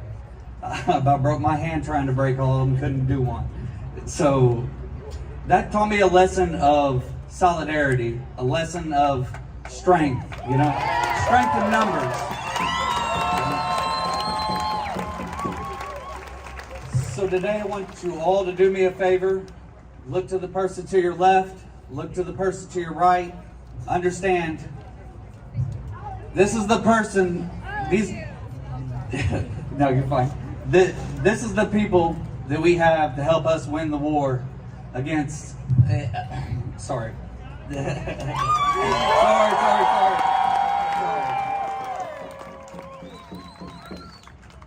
Although they may come from different backgrounds and have different views on issues, please understand this is your brother and sister that you need to win the war against corporate greed. The war against affordable health care for ourselves and especially for our retirees. The war being waged against all unions and our ability to collectively bargain. Please don't let them divide us with all these divisive issues out there. Dig in. Prepare to fight together. The Trump administration has been attacking unions left and right. This has to be stopped. In the second term, he has decided to end collective bargaining agreements of many government workers all over this country. Select Republicans, Rand Paul and Joe Wilson, and about 25 others have had the nerve to introduce a national right to work bill in February. Every union out there, this is why I'm here today. I want to stand in solidarity with my brothers and sisters who have already suffered hardship and to all those that soon will. This administration and the Republican Party should feel shame and repercussions from these decisions. If we lose our ability to collectively bargain, we lose detrimental programs to the working class like health and safety in the workplace, retirements, good health insurance for ourselves and our families, wage increase, and profit sharing. Walter Reuther, between the ballot box and the bread box, and what the union fight for and wins at the bargaining table can be taken away in Legislative Hall. To me, this means it's imperative that we hold these politicians accountable for these actions. The only way to do that is to be aware and vote against this craziness. That about sums up my message for today. I'd like to leave you with the last two thoughts every union man and woman live by. One, as easy as it is to sit by idly while wrong is happening to someone else, though it may not be directly you, if it's them today, it's you tomorrow. So join their fight now. Lastly, I'm begging everyone here, let's put aside our differences, let's stand strong together, and let's win this war in solidarity. Thank you for your time. Gabriel Witt.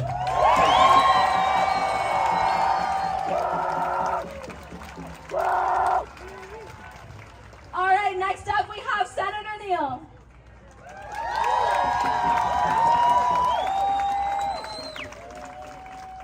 There are no kings. There are no kings. There are no kings. There are no kings. There are no kings. There are no kings. There are no kings. There are no kings. And guess what? Not only do we know that, but that calls us to this spot to say today and going forward that that will never be a reality in this democracy, on this ground, where we stand, where we live, where our families are cared for, where we work, where we spread our joy, where we spread our love. There shall be no kings.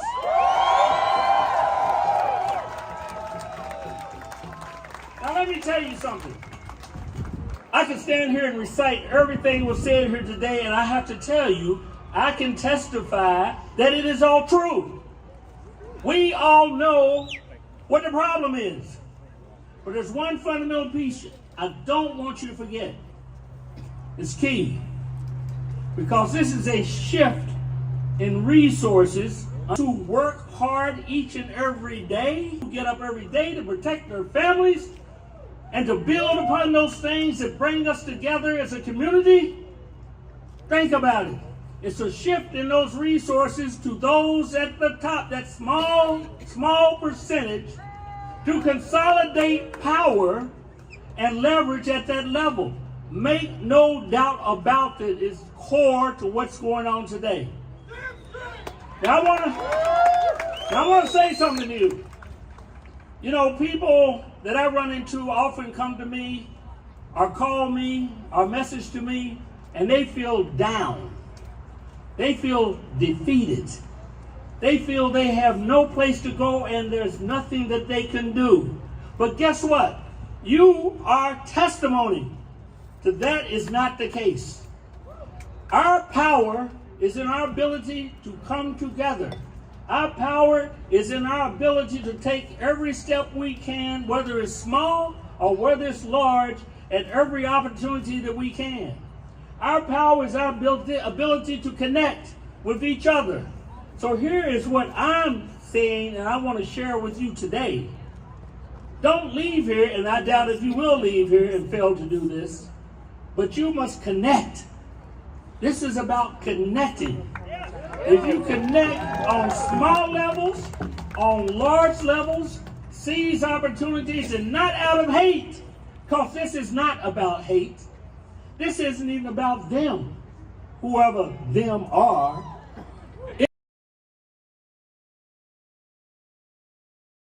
It's about what we're willing to do. And you've demonstrated here today. You have connected. You have answered the call. All across the Commonwealth. I just left Shelbyville, Kentucky, giving a speech, and I want to tell you, the energy there was off the hook.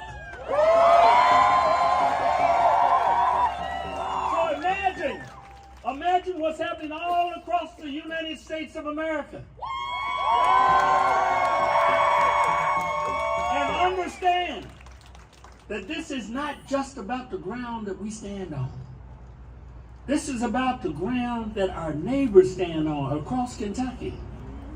It's about the ground that our friends and neighbors and those that may even disagree with us what their aspirations may be that we can agree with across this country. But it's even further than that, because there are national implications. What you do and the way you stand and the way you connect, the way you fight back, the way you have your voices heard, you are reaffirming what democracy is. This is democracy!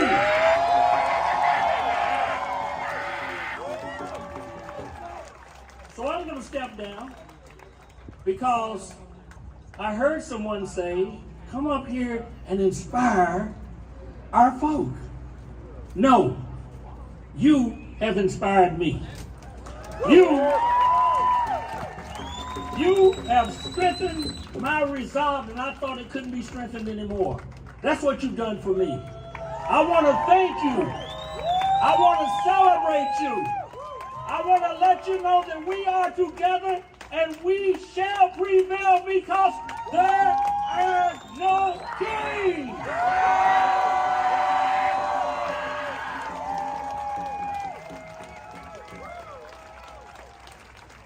Thank you, Senator Neal.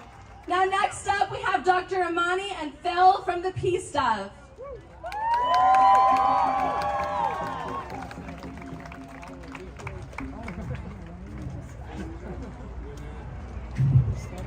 Listen up, y'all. Free Palestine. Free Gaza. Free the West Bank. We must not be a nation of just laws. We must be a nation that abides by all humanitarian and human rights laws. And we must not make a mockery out of what we are doing by calling a law what our president is trying to do. Free Palestine. This is about our country today, but it is about a vision of how we can coexist in the world. Palestinian writer Omar El-Akkad said, one day, everyone will have been against this, our treatment in Gaza. One day, everyone will look back and be horrified. One day, our nation will be judged harshly by history for bankrolling a genocide. Shame.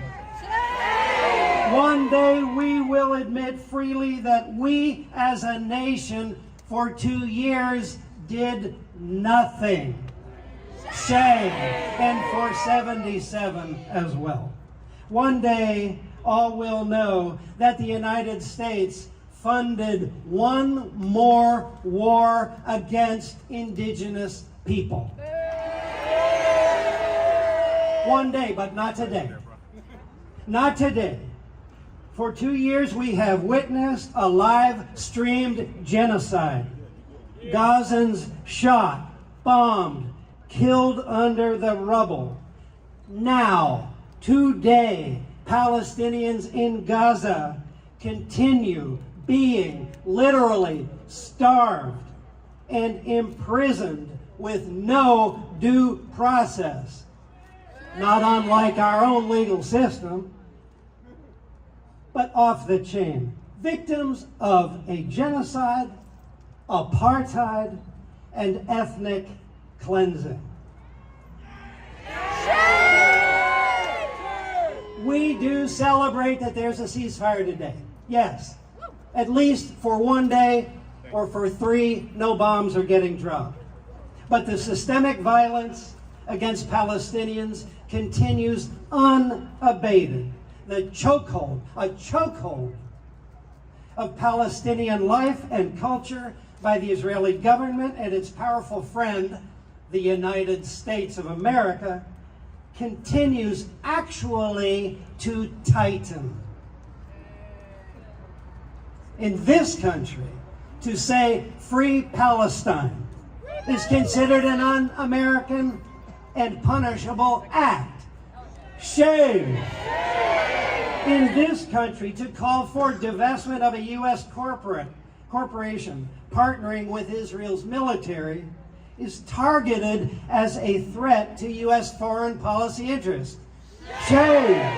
Universities across the United States are running scared and clamping down on free speech. Shame! The University of Louisville just sanctioned the Students for Free Palestine group. Shame!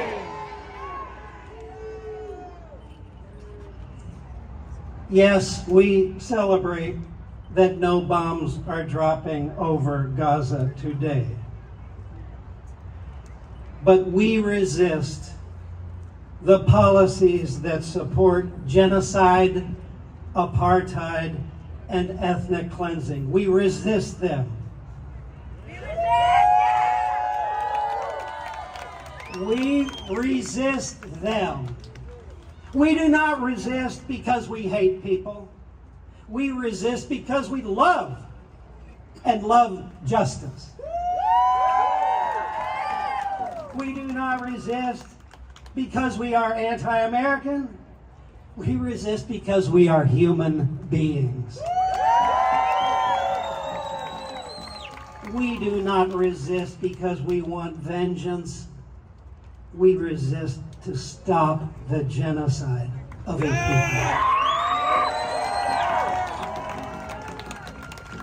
people. We can do better. Free Palestine.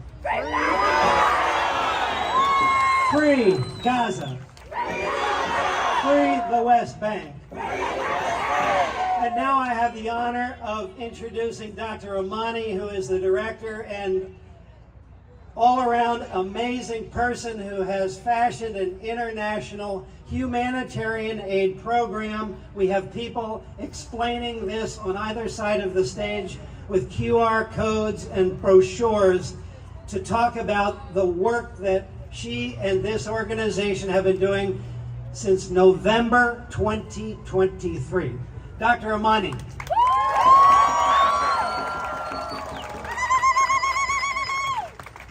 Peace be upon you all. I always love to start with this statement, which is the Islamic greetings. I just want to say the peace is on everyone who deserves to live in peace, no oppression.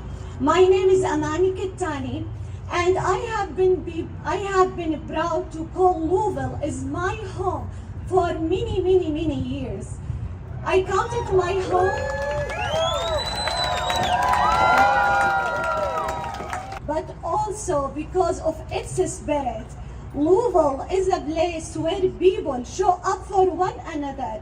It's a place that has stood united against injustice, against oppression, and against hate.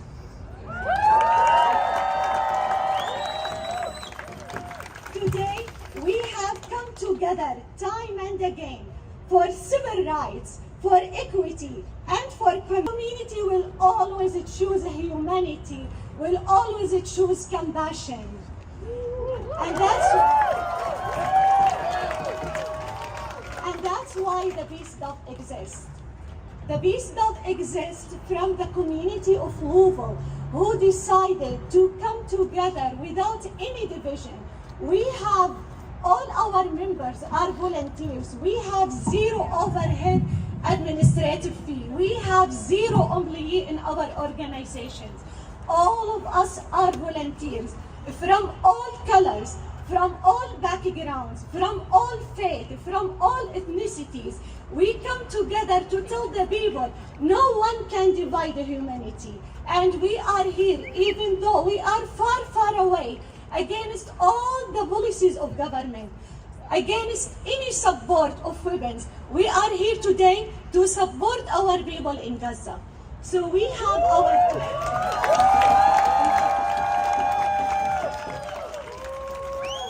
Even though we just started our organization 22 months ago, but we are #1 organization by the testimony of many ministries in Gaza.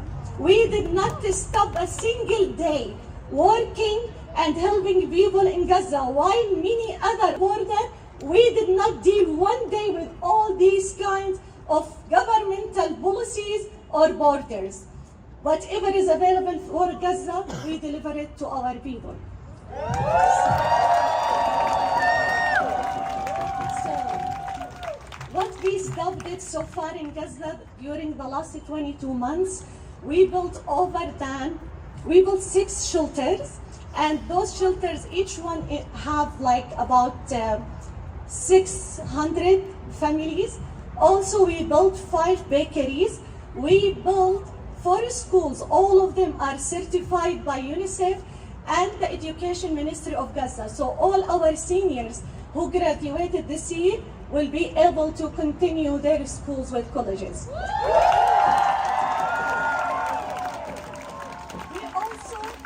We also have our 3 kitchens in Gaza, and our team is across all over Gaza, in the northern of Gaza, in the central, and in the south. We did not stop a single day. Someone will say a single day, yes, it's a single day. When the Universe Kitchen, when Anarwa, when everyone stopped during the month of June and July, the Peace Dove opened its 3rd kitchen. And we continued. Let them raise the prices, we will be there. We will afford it, we will donate, and we will deliver it to people. Let them block the borders, we will get in. Let them put any policies, we will break these policies and we'll get in and help people. In addition to that, we built 52 water wells in Gaza, including Al-Shifa Hospital water well and the Rantisi Pediatric Hospital water well. Also, when every organization refused to touch Shifa Hospital because the incubation stayed there for 2 months and ruined it completely, we renovated the inpatients and surgery floor at the Shifa Hospital, and it has been used for the last 8 months. We operated the only 2 dialysis units at Gaza, one at the Rantisi Pediatric Hospital for children and the other one at the Shifa Hospital. We built 2 oxygen units, and we reoperated 3 hospitals, the Indonesian, the Patients and Friends Charitable Hospital, and the Rantisi Pediatric Hospital, which is the largest pediatric hospital in all Palestine, not only in Gaza. In addition to that, we are distributing spring water on a daily basis. We distributing whatever is available there. If there is like baby formula, we distribute baby formula. Flour bags, we distribute flour bags. And we will continue, and we will not stop till we rebuild Gaza again as how it was.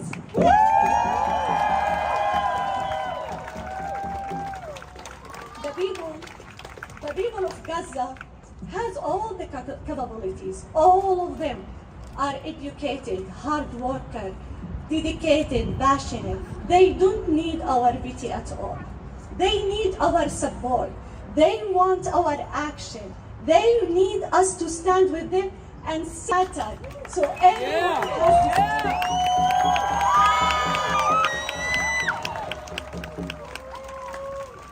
to stand with compassion, with courage, and with unshakable belief that humanity always wins over hate.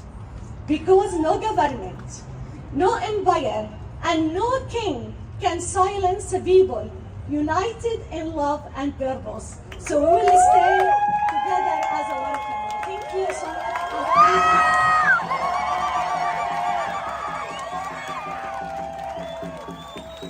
Thank you to the organizers for letting the Peace Dove speak. They put on an amazing, created an amazing space for all of us. So thank you. Free Palestine. No kings. If you're interested in the Peace Dove, here's a QR code, and we have some flyers down here as well. Thank you. Thank you, and peace be upon you all. Thank you.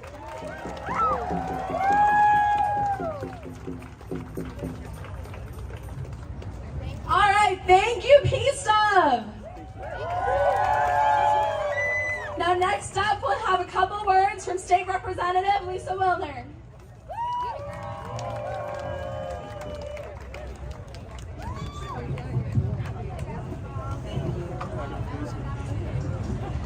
Thank you for being here. Thank you for having me. Thank you for this space. Thank you to the organizers. I'm Lisa Wilner. I represent House District 35 from right here in Jefferson County in Frankfurt. I am on the front lines of these same fights that brought you out today. Hateful white Christian nationalist rhetoric, pro-Zionist resolutions, efforts stripping away our reproductive rights, attacks on trans kids. The fights go on and on and on, and it wears me down, but it gives me hope and heart and joy to see so many people gathered here today. Thank you so much. I want to say that despite some calling today's protests I Hate America rallies,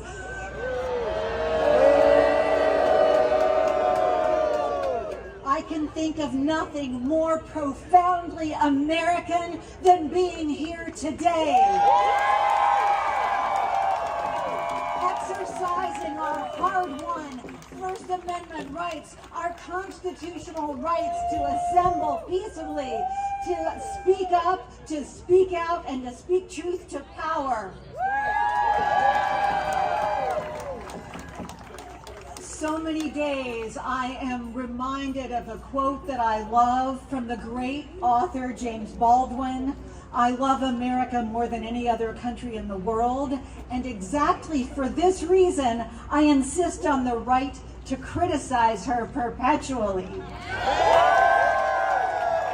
There has always been plenty to criticize. The roots of our history are colonial beginnings, funding military attacks on people around the world, including right now, being the richest country ever in the history of the world, but allowing our people to go hungry and homeless and without health care. It's shameful. But now, all of that was in the good old days, right? But now, with this mad king in Washington, D.C., boo! I saw a sign earlier that said, "Ugh, where do I even begin?"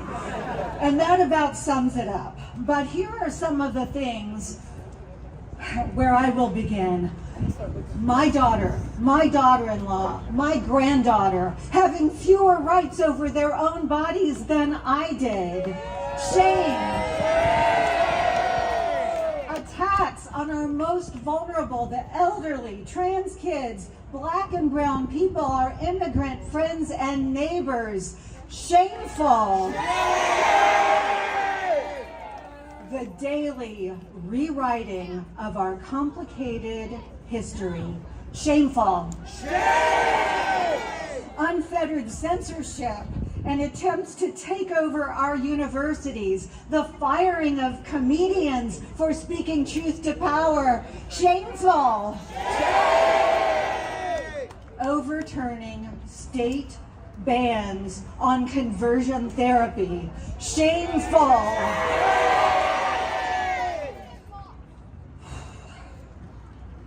Mobilizing the military against our own people in our own cities. Shameful. Kidnapping and disappearing people in broad daylight and in the middle of the night. Shameful.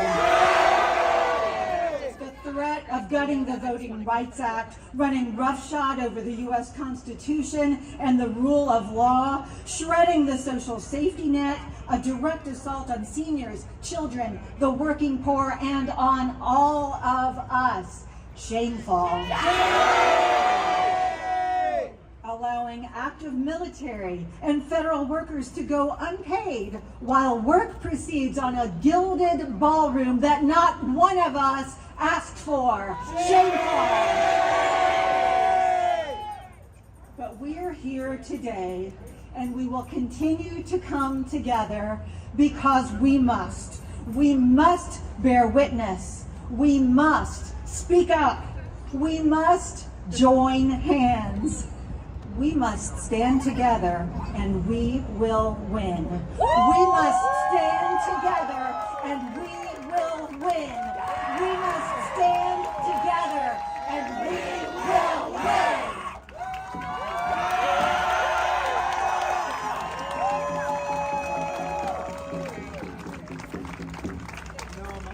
Now next up, I am so honored to introduce April Hearn, who's running for Metro Council in District 5. So if we're talking about trying to change our city, you need to start getting involved in our local elections. Thank you. Ain't no power like the power of the people, because the power of the people don't stop. Man, y'all look so good today. Y'all look real good. Y'all look like people power today. Y'all look like resistance today. Y'all look like y'all ready to stand up and fight back today. Oh, and it feels good. This is energetic to my soul. Thank you all for such a warm welcome. I am April Hearn. I am running for Louisville Metro Council in District 5, and let me tell you right now, I am not your regular candidate. I am not your regular politician, and I already know they don't want somebody that look like me in the seat. But guess what? I'm coming anyway, and I got a bunch of people behind me.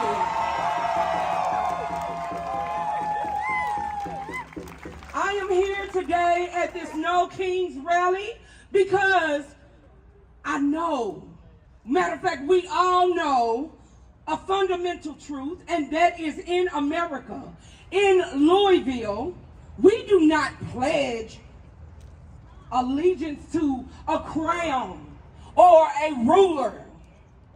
I am here because trans lives matter. I'm here because Palestine matters. I'm here because the working class matters. I am here because Black lives matter. I'm here because queer lives matter. I'm here because women's rights matter. All of us here today, we have all gathered because these things are what they are trying to take away from us. They are trying to silence us on. And we will not be silenced. We will not be moved. We cannot be stopped. We are here to reject the idea that any single person, whether in a high office or the Metro Council, can rule by whim, can ignore the law, or can silence the voices of our communities.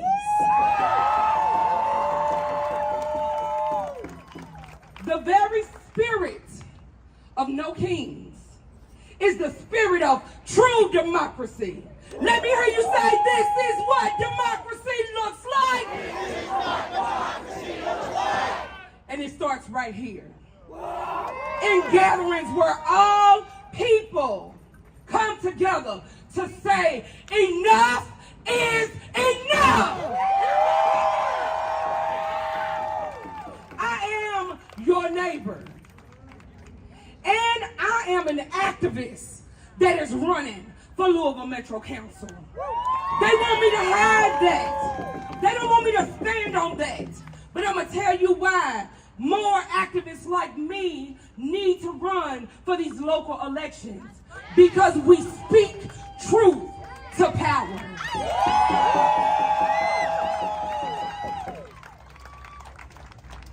I've seen what happens when local governments act like an unreachable monarchy. And I say no more. We deserve more than just survival. We deserve to thrive. We deserve local leaders like myself who will be bold enough to speak truth to power so that we can dismantle the systems of inequality, so that we can dismantle all of the things that work against us and our taxpaying dollars. colors and not just bow down to them. As your council person, my priority is simple. We need a government of the people, for the people, that's built by the people.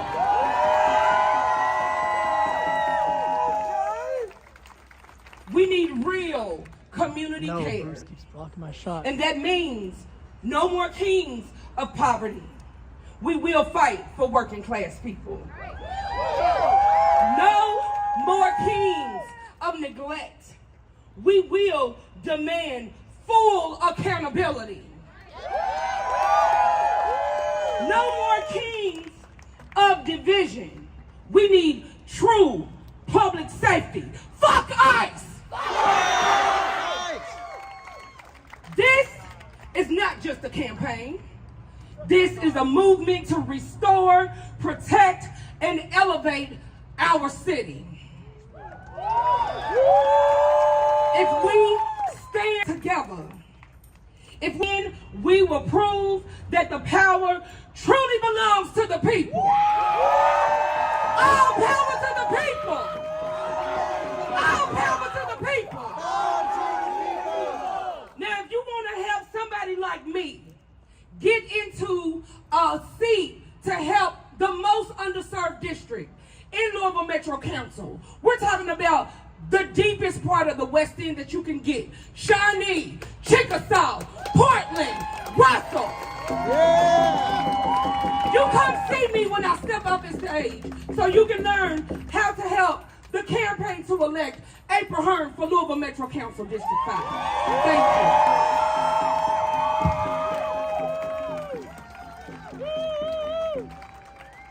Thank you, April.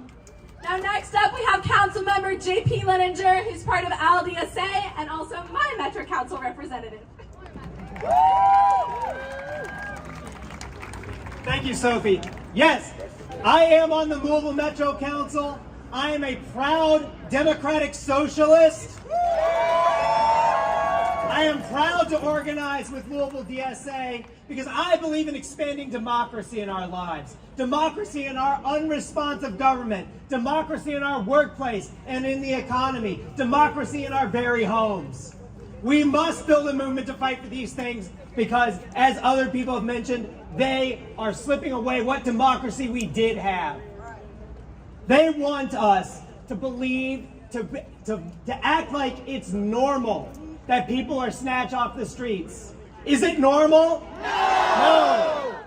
They want us to act like it's normal for the military to march through the streets of our cities and intimidate our citizens. Is that normal? No!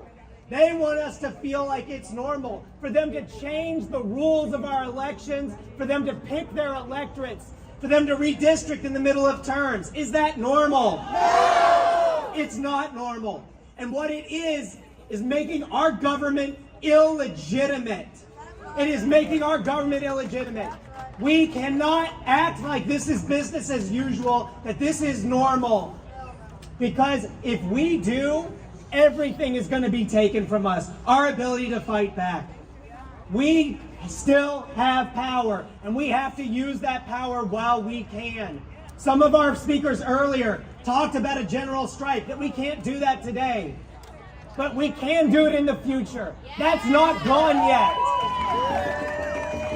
We had speakers from the UAW. The president of the UAW, Sean Fain, is calling for a general strike in 2028. We must build to that moment and be ready in May of 2028 to say we will not work until change happens. Because that's how we have power. We have power as workers. We have power as workers because we have the power to turn it off, to say we won't work for you anymore until we get the change that we know that we need. And we must build to that movement and into that moment, because that is the only path we have to power, is we have to tell them, no, this is not normal. We will not stand for it. And we have to organize to that moment. I see people in the crowd talking about finding a union, joining a union, start a union in your workplace. Do that. There are organizations that are tabling right over there. You're here, you want to get involved, you want to find something to do that makes a difference. Go find the organization that you want to organize with. I'm an organizer with DSA. Go join DSA. Go find another organization. Wherever you want to find work, go find that work, because that's the only way that we have power is together. We don't have power as individuals. We have power collectively. Organize. Get organized. Because if we don't, then people being snatched off the street will be normal. Then the military walking through our streets, telling you what you're allowed to say, where you're allowed to be, that will be normal. We have to fight back while we can. We must get organized. We must find our power. Thank you. Solidarity.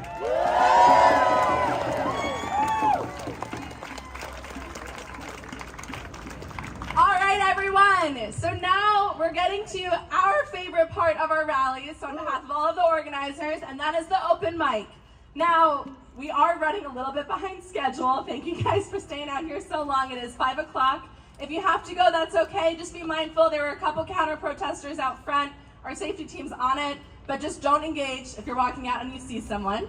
But kicking off before our open mic, we're going to have Eric Rupel from Kentucky Citizens for Democracy, who wrote an incredible song yesterday for today's event. And then if you want to speak at open mic, if you could line up behind the stage here, and then if you can try and keep what you say to 1 to 2 minutes, just since we're trying to hear everyone's voices. I know there's so much to say, but if you could, that'd really help, just so we can really show the true reflection of all of the different reasons why we're all here. So thank you guys so much, and here's Eric Rupel. Thank you so much for coming out today. I know when you say I wrote this song yesterday, like everybody just tenses up like, oh God. All right. You guys see that guitar? I'm gonna go check out these counter protesters. Enjoy Meet the me show at here. the Belvedere with a few thousand of my friends. I don't like how this started, so we're gonna march here till it ends. There's more of us than they can count, and we love this country dear.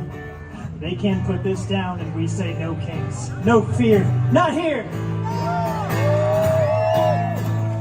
Those federal thugs might step on us and throw tear gas in the square, but they can't stomp out every fire of resistance everywhere. Those jackboot boys say they're so proud to be an American, but they lost sight of what that means. Now it's our job to remind them.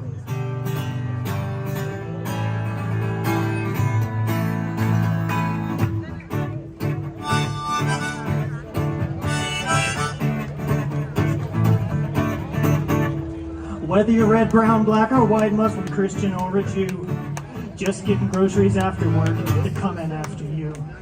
Ripping kids out of bed at night and abducting guys at jobs. They don't care much for law or order, calling peaceful protests mobs. Those federal thugs might step on us and throw tear gas in the square, but they can't stomp out every fire of resistance everywhere. Those jackboot boys say they're so proud to be an American, but they lost sight of what that means, and now it's our job to remind them.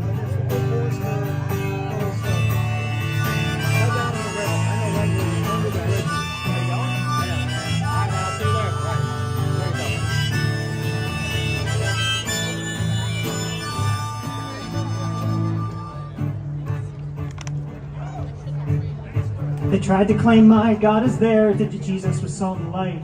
Did you catch what he said about rich and poor? Caring for the child, though? Did you hear how he said, turn the cheek, love the trodden down? He said Caesar could take your coins, but there's limits to his crown. Hey, those federal thugs might step on us and throw tear gas in the square, but they can't stomp out every fire of resistance everywhere.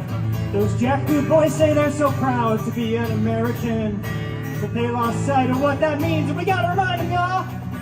Now that COVID's over, they mask right up and blow boats up from the air. They're holding on to power so tight it looks like they're getting scared. They're hiding to protect pedophiles, victims, myths, inconvenient truth.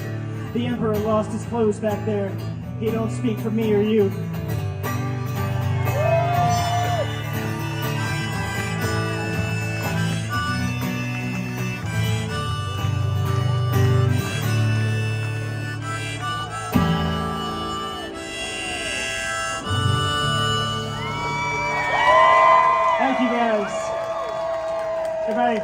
Thanks, Andy, for holding that. And they told me I could say a couple words as well for Kentucky Citizens for Democracy, and I appreciate that. Thank you all so much. I know we're running behind. All right. So the MAGA movement of today, it's not the Republican Party we grew up with, is it? No. Conservatism used to mean protecting all life, guarding the Constitution, defending free speech, but the MAGA faction in power today uses those words as weapons without living up to their weight. They are actively working against their pro-life agenda by supporting policies that make it harder for you to live, not easier. This is cruelty by policy, and the vulnerable are hurting. They are anti-Constitution. They don't believe in checks or balances. Republicans in Washington have rolled over for Donald Trump as the supreme executive from the empty halls of Congress to the shadow docket of the Supreme Court. The vulnerable keep hurting. They do not believe in the Bill of Rights, or for that matter, any law that Congress passes, from appropriations to voting rights, doesn't matter, it's not yours.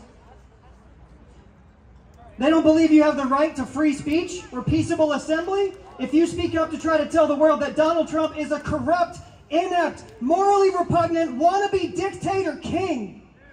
We don't want kings here. Why? Because the vulnerable keep hurting. They don't recognize the fact that the Constitution protects all persons in America, not just all citizens. Go read it yourself. Go to kycitizens.org. Check out the summaries we've written on it. Dignity and due process are not partisan issues. The vulnerable are hurting. They want to redraw districts and choose their own voters. The vulnerable are still hurting. But here's the thing. Too many of my liberal friends are succumbing to defeat. They are assuming that this battle is lost. The ship is sinking. That's because Donald Trump, the MAGA movement, Project 2025, they are all trying as hard as they can to tell you that they are powerful. But do you know what? Donald Trump is weak as shit, y'all!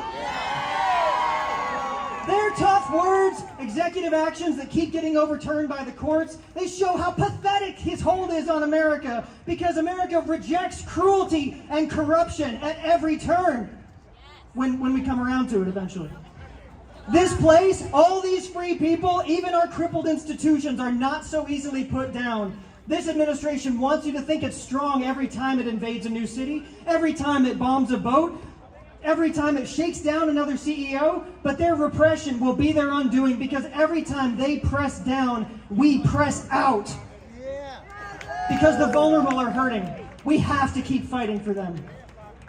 But we don't just need Democrats in office. Yes, we can flip a few seats here in the House and the Senate, the federal and the state here in Kentucky. But that's not the point. We need to recommit ourselves to mending this broken world and share a vision for the future. We need empathy. We need hope. We need to believe this movement is bigger than every Facebook post, every argument at the Thanksgiving table, every news article we read. It's bigger today, and it is far bigger than today. It is far, far bigger than the small-minded MAGA movement of Donald Trump. We must leave here now and bear witness to the tragedy that is America today. It's not strength, it's not dominion, it's weakness, it's divisiveness. It's sick, and we have to be the doctors. Find an organization, whether it's Dare to Care or Kentucky Citizens for Democracy, and volunteer, because your civic duty is more than just a ballot box or a protest day. The vulnerable are hurting, and we are here to help them. So show up at a school board meeting, call your representatives this week, because authoritarians perform strength, but Americans practice it. Thank you.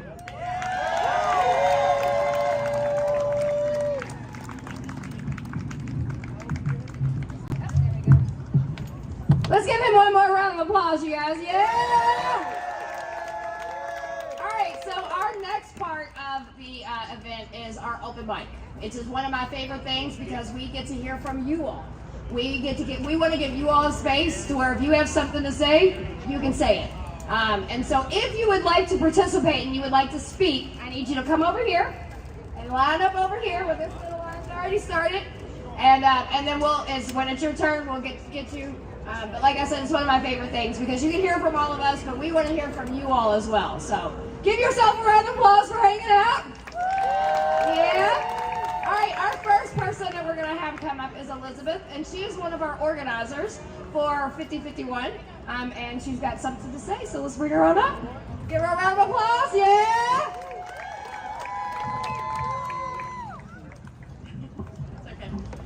Alright guys, hi. My name is Elizabeth, and as mentioned, I am one of the lead organizers in 5051. I'm 24 years old, and I've come up here today as a way to show that young voices matter too. Wake up, wake up, wake up. Our country is failing us. I keep wondering what's it gonna take? How bad does it have to be before everyone agrees? The onset of fascism happens quietly. It weaves tendrils through the world and slowly eats at humanity until it is too late. I'll share a quote from Rosa Luxemburg. The most revolutionary thing one can do is always to proclaim loudly what is happening. Today, I will proclaim loudly. I have fear as I stand here today, but I'm proud to stand up and fight for change. Courage is not the absence of fear, it's choosing to move forward despite it. We are breaking the chains of their reign. We are doing this so we never have to fight for our rights or our livelihood again. I have to keep it real with you though. There is a lot of bad stuff happening right now. Our prisons have long since been overflowing. It lost a spot in the news ages ago. Shelters are overflowing, and then the unhoused community is being arrested for sleeping in public. Genocide is occurring at an astronomically horrific level. The news hardly shows it, if at all.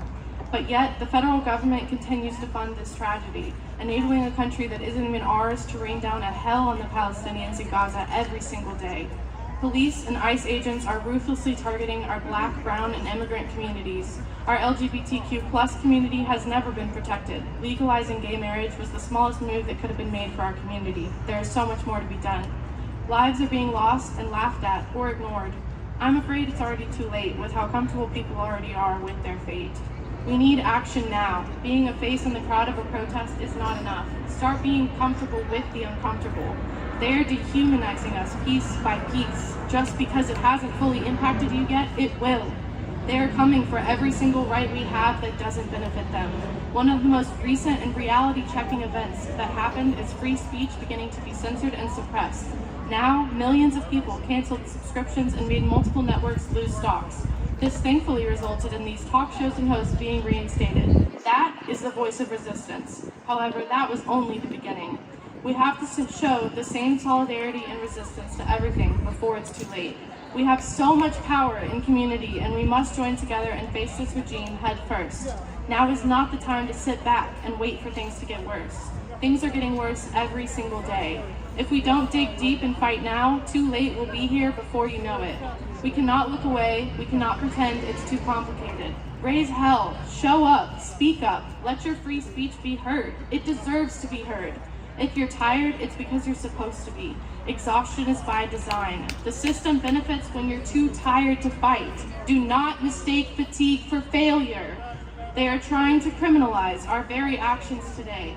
Trump signed a presidential directive that gives the government sweeping powers to investigate, survey, and criminalize anyone who dares to dissent. However, it's important to add that America was founded on dissent. Dissent is something to be proud of. There are so many ways to dissent. It can be as small as posting or sharing information about what's happening, or as big as getting involved with these actions themselves and helping this momentum we feel today. You can even join in today by helping us take everything down. We'd love your help. I really hope that you all don't just go home today and sit back down to everything that's happening. I really hope you join the movement. Jump into the uncomfortable. Find your niche and resist. Keep up the good work and do more if you can. America needs you, all of you. Thank you for being here and for listening. I just love her. She always does amazing. I'm a short girl problem. So, there we go. So first of all, I have a couple of things. Someone lost a phone. So if you are missing a phone, I might have it. Also, we have tons of credit cards at our 5051 tent. So if you are missing your credit card, please go and get them because we don't want them. You'll take 5 of them. I'll take your 5 and you can have those 5. How about that? Does that work? All right, cool. All right, so our next speaker is going to be DJ. He is going to come up and tell you a couple things he's got on his mind. Give him a round of applause, please. Thank you. Guys, gals, non-binary pals, how are we doing this evening? Good, good. I was told not to come here today by some family members of mine who are Trump supporters. The reason for this, it's all right. The reason for this is because they were worried for me. They were worried because they thought this would make me a target. Because as we've seen so far in this country the last year, if you dare speak out, if you dare say anything this government doesn't like, you become a target. It can be worse if you're colored. I said, I'm white, I got nothing to worry about. It is what it is. Except it shouldn't be, should it? It shouldn't be like that. It shouldn't be, it is what it is. It should be how it should be, right? I'm sick and tired of seeing this country erase its history to pretend that the past didn't happen. We're forgetting the names of people like George Stinney and Emmett Till, kids, black kids who were accused of crimes they didn't do and then assassinated and murdered in this country. George Stinney had the unfortunate crime of just being in the wrong place at the wrong time. He was a 14-year-old young African boy. He was dragged out of his home to the police station, interrogated without a lawyer or his parents present. The trial was very short. An all-white jury found him guilty, and he was put in the electric chair. He is to date the youngest person in this country's history in the last 100 years to have been sent to the electric chair. Emmett Till also had the unfortunate crime of being too close to a white woman in an elevator. And then, of course, the white woman later admitted she made the whole thing up. Nevertheless, the deed was done. He was lynched. Because that's all it took. It is what it is. Except it shouldn't be, should it?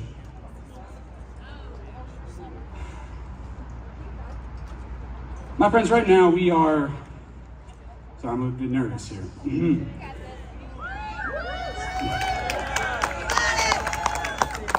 My friends, we are living in a dark day, but we've seen dark days before in this country. After all, we survived Reagan, didn't we? We survived the Cold War. We survived World War II. We survived World War I. We survived the Civil War. We survived many dark times in this country. And yet, this government wants us to forget those dark times and remember only the bright, shiny ones. Like how we won World War II. That's why we can't be fascists, because we beat the fascists. Just so you know. Slavery, well, we abolished slavery, you know, even though half this country fought very hard to keep slavery around. It is what it is, except it shouldn't be, should it? It needs to be more. It needs to become a country that actually means what it means. We need to have a president that releases files instead of protects pedophiles. We need a constitution that actually means what it means. When we say never again, we damn well mean it.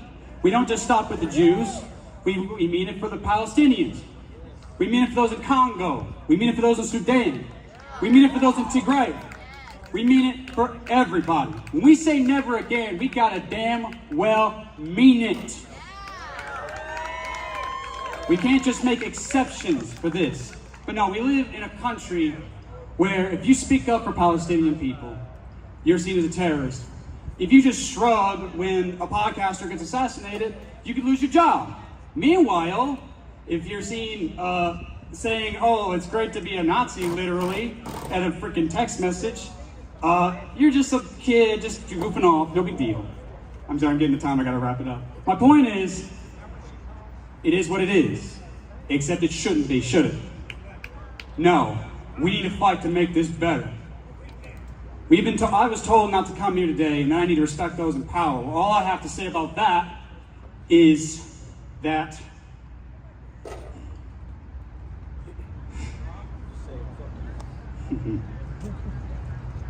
if there's no path ahead, I'll forge one myself. And if this world doesn't accept me for who the hell I am, whether I'm black, white, gay, trans, Palestinian, Jewish, or whatever, I'll turn this damn world upside down if I have to. So fight on, my friends, fight on. Thank you. You did an amazing job, and hey, DJ, we glad you came today. So, and you just let all them know the things they're gonna harass you. You got a lot of friends that don't give a hood. All right. All right, so our next open mic speaker will be Mr. Lonnie. He's going to come up and tell you guys how he feels. Hey guys, I'm gonna keep this real quick. You know you guys want to get out of here, but I spent 8 years in the Marine Corps, and I'm a direct guy. The shit we see now is, watch my language, kids out here, but this is bullshit. We're gonna move directly, ice grabbing people off the streets. I didn't serve in the Marine Corps to point weapons at my own citizens. I didn't do that. I won't do that. And I'm gonna end with this. For all my fellow veterans out there, keep in mind, the guy that's calling these shots is a 5-time draft dodging effing coward. I will be damned if nobody who ever had no skin in the game, put the uniform on, had his boots on, is gonna tell me, you wanna order me to do something illegal? Go tell your fellow veterans, if you know some veterans or whatever, remember their oath, okay? And I'm gonna leave with that. God bless America.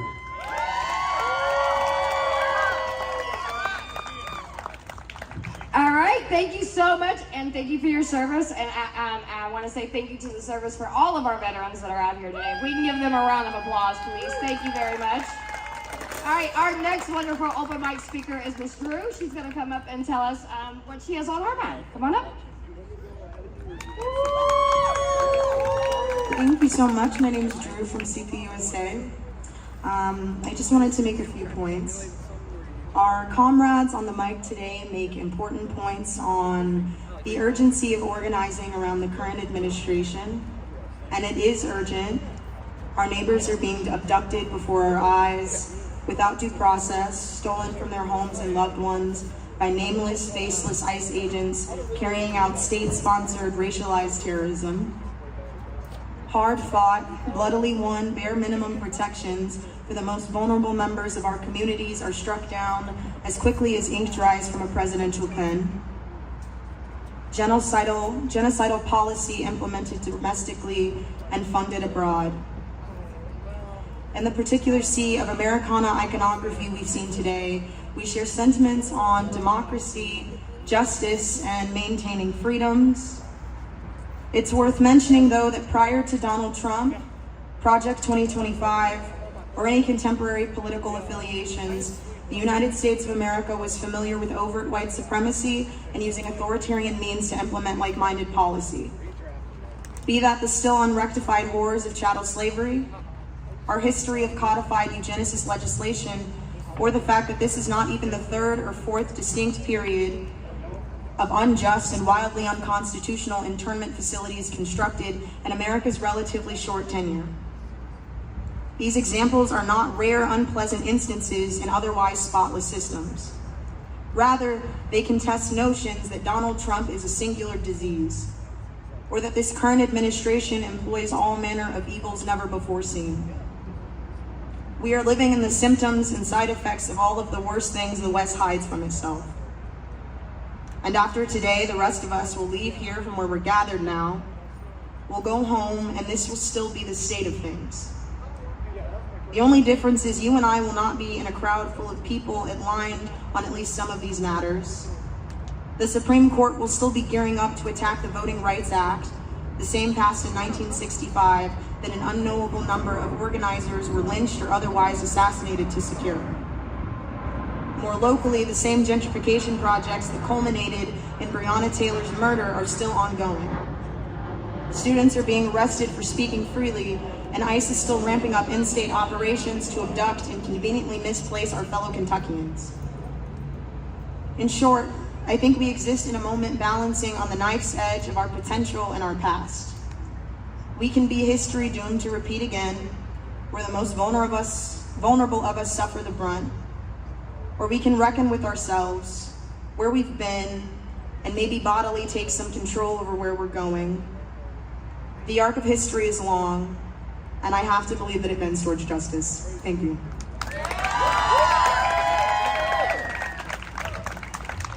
Okay, let's give her one more round of applause. She did an amazing, amazing job. All right, so our next speaker is going to be Maxwell, and so let's give him a round of applause so we can hear what he has to say.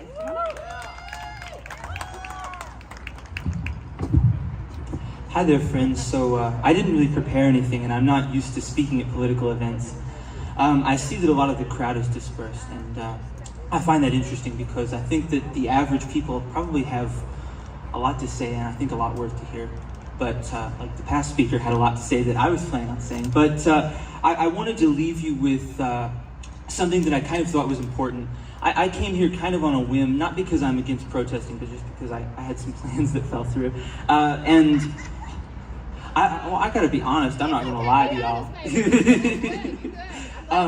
But I think that this is a really shitty time to be on the left in this country, is it not? I think we can all agree on that. And I think that there are a lot of people who show up to events like this and then leave. And they go and they say, in November, I'm gonna vote straight Democrat and I'm gonna do nothing else. And I think that that is a really, really flawed way to look at things. I think that we need to be constantly boycotting these companies. Cancel your Netflix, cancel your Spotify, cancel your Amazon, for fuck's sake. It's 2025, cancel your Amazon, please. Because money in these people's pockets is funding everything terrible that is going on in this country right now. Jeff Bezos is busting unions. There was a sign over there that is gone now that says solidarity, and I hope everybody here leaves knowing that word solidarity, because that is the thing, is that the Republicans want you to go out and they want you to vote in November and they want you to go home and they don't want you to do shit for the rest of the year. So go out there, if you've got Amazon, if you've got anything like that, look at the way that you're spending your money and do something different.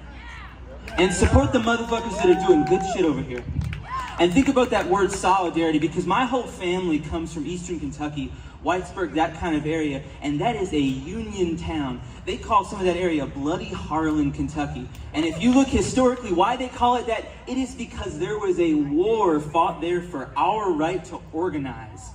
And in the past 50 years, we have forgotten that we have that right to organize. And I have hope that this is the generation and this is the time period in which we remember that we have that right to organize and that we have solidarity with each other. So keep that word in your head as much as you possibly can, solidarity. Look at everybody. Look at the homeless guy you walk past on the street who lives on the sidewalk and think, what's different about me and him? Look at anybody. Look at the people walking down 4th Street wearing business suits. They don't know anything about this. They probably go and vote for Trump.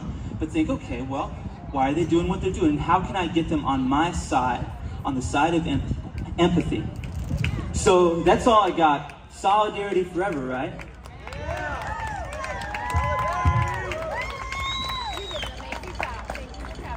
And hopefully you'll come back. All right, give him one more round of applause, you guys. I'm gonna make them hands hurt today because we gotta celebrate truth words. I love them. All right, so this is my friend Daniel. He's gonna come up and tell us how he feels. Give him a round of applause, everybody. Here, let me get this started. Oh my God. Last time I was here, it was my first ever time protesting. I'd never done a protest before in my life. And on a whim, one of my buddies, he dared me to get up and talk in front of everyone. And I was tired, I was dehydrated, the sun was directly on my eyes. Anyone who talked last time, you know what I'm talking about. It was horrible. So it's all good. Saw that. So, my name is Daniel. Of course, she already introduced me. I'm bisexual, I'm dating a transgender person, and I'm scared that I will not be able to love my significant other in the America that Trump is trying to build. I also really don't like the fact that he's trying to kick out all the immigrants and stuff, because let's be honest, America was built on the back of immigrants. They literally, Chinese immigrants built half of America's rail structure. Russian immigrants built half of our workers' unions. And then, I mean, it's really depressing. I'm gonna be honest, it's just all around depressing, but hey, I mean, we got out here together to try and make a difference, and I feel like that's enough. All right, love 502, baby! He He did an amazing, amazing job, and we're so glad you came back to protest with us, and hopefully you'll keep coming back. All right, my friend Kristen is going to come up here and tell you guys what's on her mind. And again, if anybody would like to speak, we have a line over here somewhere behind her, and you can share your opinions on how you feel. Hi, guys. Good, we're still here and we're still alive. Okay, I'm going to make this quick. I'm here to scare all the white het cis people with jobs and a 401k. Sound good? Because we also need to be scared. I work with disability determinations. I don't know whether you saw the news that Secretary Brainworm Kennedy is going to change the actual graphs that we use to determine whether someone's disabled. Now, probably everyone here is not more than 1 or 2 steps removed from someone who's disabled and someone who's getting disability. They're going to change the charts so that, get this, a 50-year-old that's working in the mines, and we got mines Eastern Kentucky, we got mines Western Kentucky. I've adjudicated these claims so that a 50-year-old that's been working in the mines for 30 years will not get disability if their back goes bad. Hey, how about a little bit of like gentleness to people? You know, you may or may not like coal. Nobody, I think anybody who has their brain on straight doesn't like coal. But I feel for people. I feel for people that have dedicated their whole lives to a job. They were given a story. Their story was, work hard your whole life, you're going to be able to retire. But if you hit 50 years old and your back goes bad, or the coal seam falls on you and your whole body is destroyed, you're not going to have anything to eat. These are people too. Okay, so you guys aren't the coal mine folks. What about people who have been working in a regular job here in Louisville? What's a regular job? In an office job? Anyone who's done an office job won't be able to get disability even at age 60. You know why? Because you can go back and sit down and do some other office job. Things are going bad, not just for the folks that have traditionally been the ones that are getting it bad. The other folks are getting it bad too. And I think that, you guys that are staying around, I don't know whether you feel for them, but I feel for all folks. And if they're going to end up on the street, whether that's in Harlan, Kentucky, Owensboro, Whitesburg, Whitesville, it's going to be people suffering. And so I think we need to sort of pay attention to the fact that these people, I've heard it before today, and I've had it on another sign that I've had, their cruelty is the whole point, and they don't care whether the cruelty is against their supporters or the folks that didn't support them. They're willing to be cruel to everyone. And perhaps that's just another hint for us to know, I don't want to be like them. I'm going to do something that makes me not cruel. And also, for those of us who are, worrying about that, the folks that are being disabled, how are you going to feel when you see them when you walk across the street and you see someone that's 55, 60 years old, unable to care for themselves, unable to feed themselves, unable to house themselves?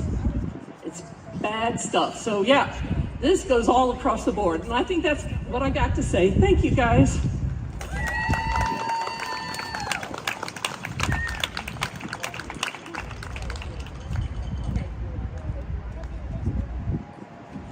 All right, y'all still out there?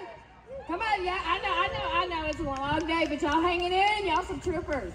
All right, my next open mic speaker is Kaylani. Kayfalani. That's a pretty name. Kayfalani, and so I want you all to give her a round of applause, and let's see what she's got to say. Come on, we can do it. Greetings. Hi. So just really quick, I'm very direct, so I don't want anyone to think that I'm talking at you. I'm talking to you, and I'm standing with you, if that makes sense. So the word immigrant, we need to get it out of our vocabulary. When you look at me, I look like a black woman, right? But I am Irish, I am Dutch, I am indigenous, I am Blackfoot, I am Cherokee, I am Haitian, and I am Hispanic. My great-grandfather was a coal miner in Everett, Kentucky, and he was a black Hispanic. He was mixed with Mexican and Cherokee. So the word immigrants, we need to kill it out, because every single last one of my ancestors used to own everything that you're looking at. Every last one of our ancestors used to own everything that they took, everything they make us pay for and buy. Stop using the word immigrant and start using the word sister and brother, because that's what we are. I just wanted to say that.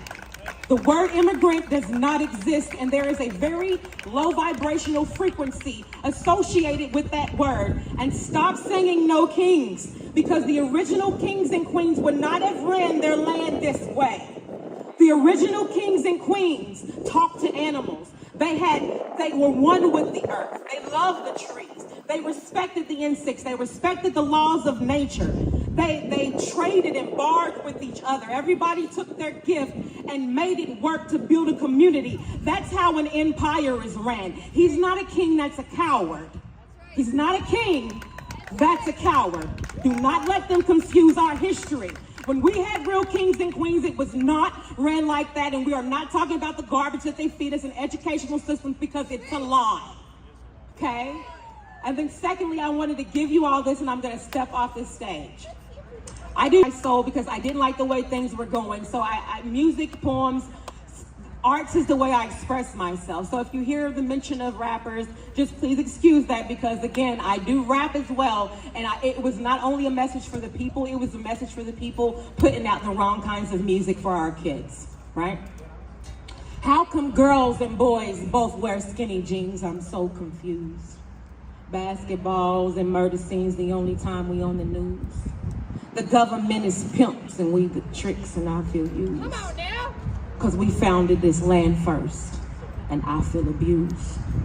Call that logic, you should stop it. They rip and open our pockets. No teens, no prophets, no kings, no daughters. Superficial queens and Mecca's the new pipe dream, and Africa got bought. How that happened?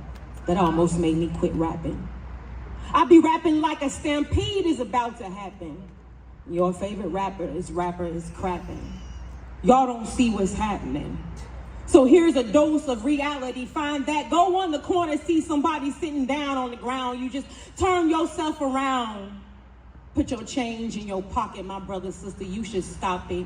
It ain't long before they knocking at your door. You ain't hear the new sign? Bitcoin is on a roar. One day that printed paper that you just like, stop. I need my dollars. One day they won't matter and you can't pop your collar. What about the price of gas? Did anybody ask? What about the wars on countries that don't even have bombs? What is the cause to ring the alarm? Why are we teaching lies in schools? And then why do we go to college to learn more lies and graduate and still be fools? Why don't we understand that trees have their own vibration? But we don't care, because we'll travel to another country to see one on a vacation. Why don't we care that our kids are dying every single day? 20,000 children disappeared and no one had nothing to say. But I bet y'all know the new Jordan's selling on eBay. Wake up, we've been asleep too long. Like a cattle being led off of a cliff. When will you get on your hang 10 cowabunga dude and start to drift? Back to the ocean without the toxins, where we allowed to live free and don't have to be boxed in. Every time I wake up and look at the TV scene, I want to scream, because we're supposed to be moving like kings and queens, but instead we like crabs in a bucket and sardines. Got the nerve to say, make America great, forgetting that the founders built it on slavery, lies, and hate. Standing out there with degrees and you still ain't graduate. Talking about your high frequency and you scared to elevate. Let me stop, let me calm down. They like, oh my gosh, she getting mad now. Nah, baby, I'm proud. Cause see, I came from a place where I was taught real history. Not the Bible that was corrupted, that had all them missing books. And he still never became a farmer crook. So let's talk about the decisions. Is you really, really living? Or are you just happy to put them eyeglasses on like the cow before the slaughter? Because that's the world we live in. So when you gonna stand up and raise your frequency and say, yeah, we deserve a king, but just not one who slays. We deserve a king, but just one that prays. We deserve a king that's gonna make our life worthwhile. We deserve a king who will knock down pedophiles. We deserve a king who will help build trees to bear fruits. We deserve a king who will stand up and protect the youth. We deserve a king who will stand up for our rights. We deserve a king who prays every day and night, hoping that his country will live right and shine bright. Yes, we deserve a king, not a coward. So what are you gonna do this hour? You're gonna go back and eat your snacks with the bioengineered stuff in it? Are you gonna write a letter to the government asking why you can't grow your own fruits and vegetables? Because after so long you considered a farmer, now you gotta pay taxes on a land that was built on lies. Are you gonna post? Get your Facebook banned and make another one and then post again. That's gangster. Are you gonna talk about it? Or be afraid to fire from your corporate jobs because your colleagues look down on them and we just don't do politics around here? Are you gonna realize that the very thing that they've taken from us is more than just monopoly? Isn't it funny how they got us to play a game that they made us live? Some of y'all missed that. Because the money that we hold is fake.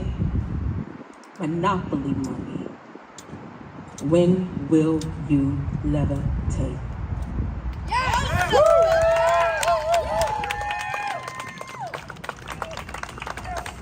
I am just saying, can we give her another round of... Hey, gorgeous, I'm gonna need you in the next one. We need you to do some spoken word, baby, because that was amazing. See, this is why I love open mic, because you just never know what gems you're gonna find, and all the things that everybody has said so far has just been amazing. And so now, my next friend is gonna come up, Miss Key. She's gonna come up and she's gonna tell you what's on her mind. And I'm gonna... All right. Well, I gotta get out of here. I gotta get home. So I think that was a good way to end today's No Kings protest coverage here in Louisville, Kentucky.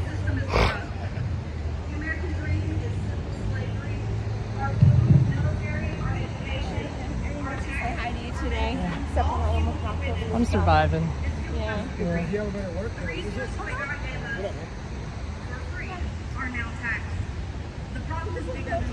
All right, but yeah, with that, all that said, okay, where do I need to go? Oh, over there, okay. With all that said, thank everybody who watched, even those of you hate watching. Hope you got something out of today. Yeah, we'll see what keeps happening. Things are really fucked up right now in this country, frankly the world, but it's not good right now. So hopefully more action comes from today's National Day of Protests. Get more people activated, involved, organizing, collaborating, community building, building mutual aid networks. So I'll continue to figure out how to do my part in all this. But yeah, y'all stay good, stay safe. Free Palestine.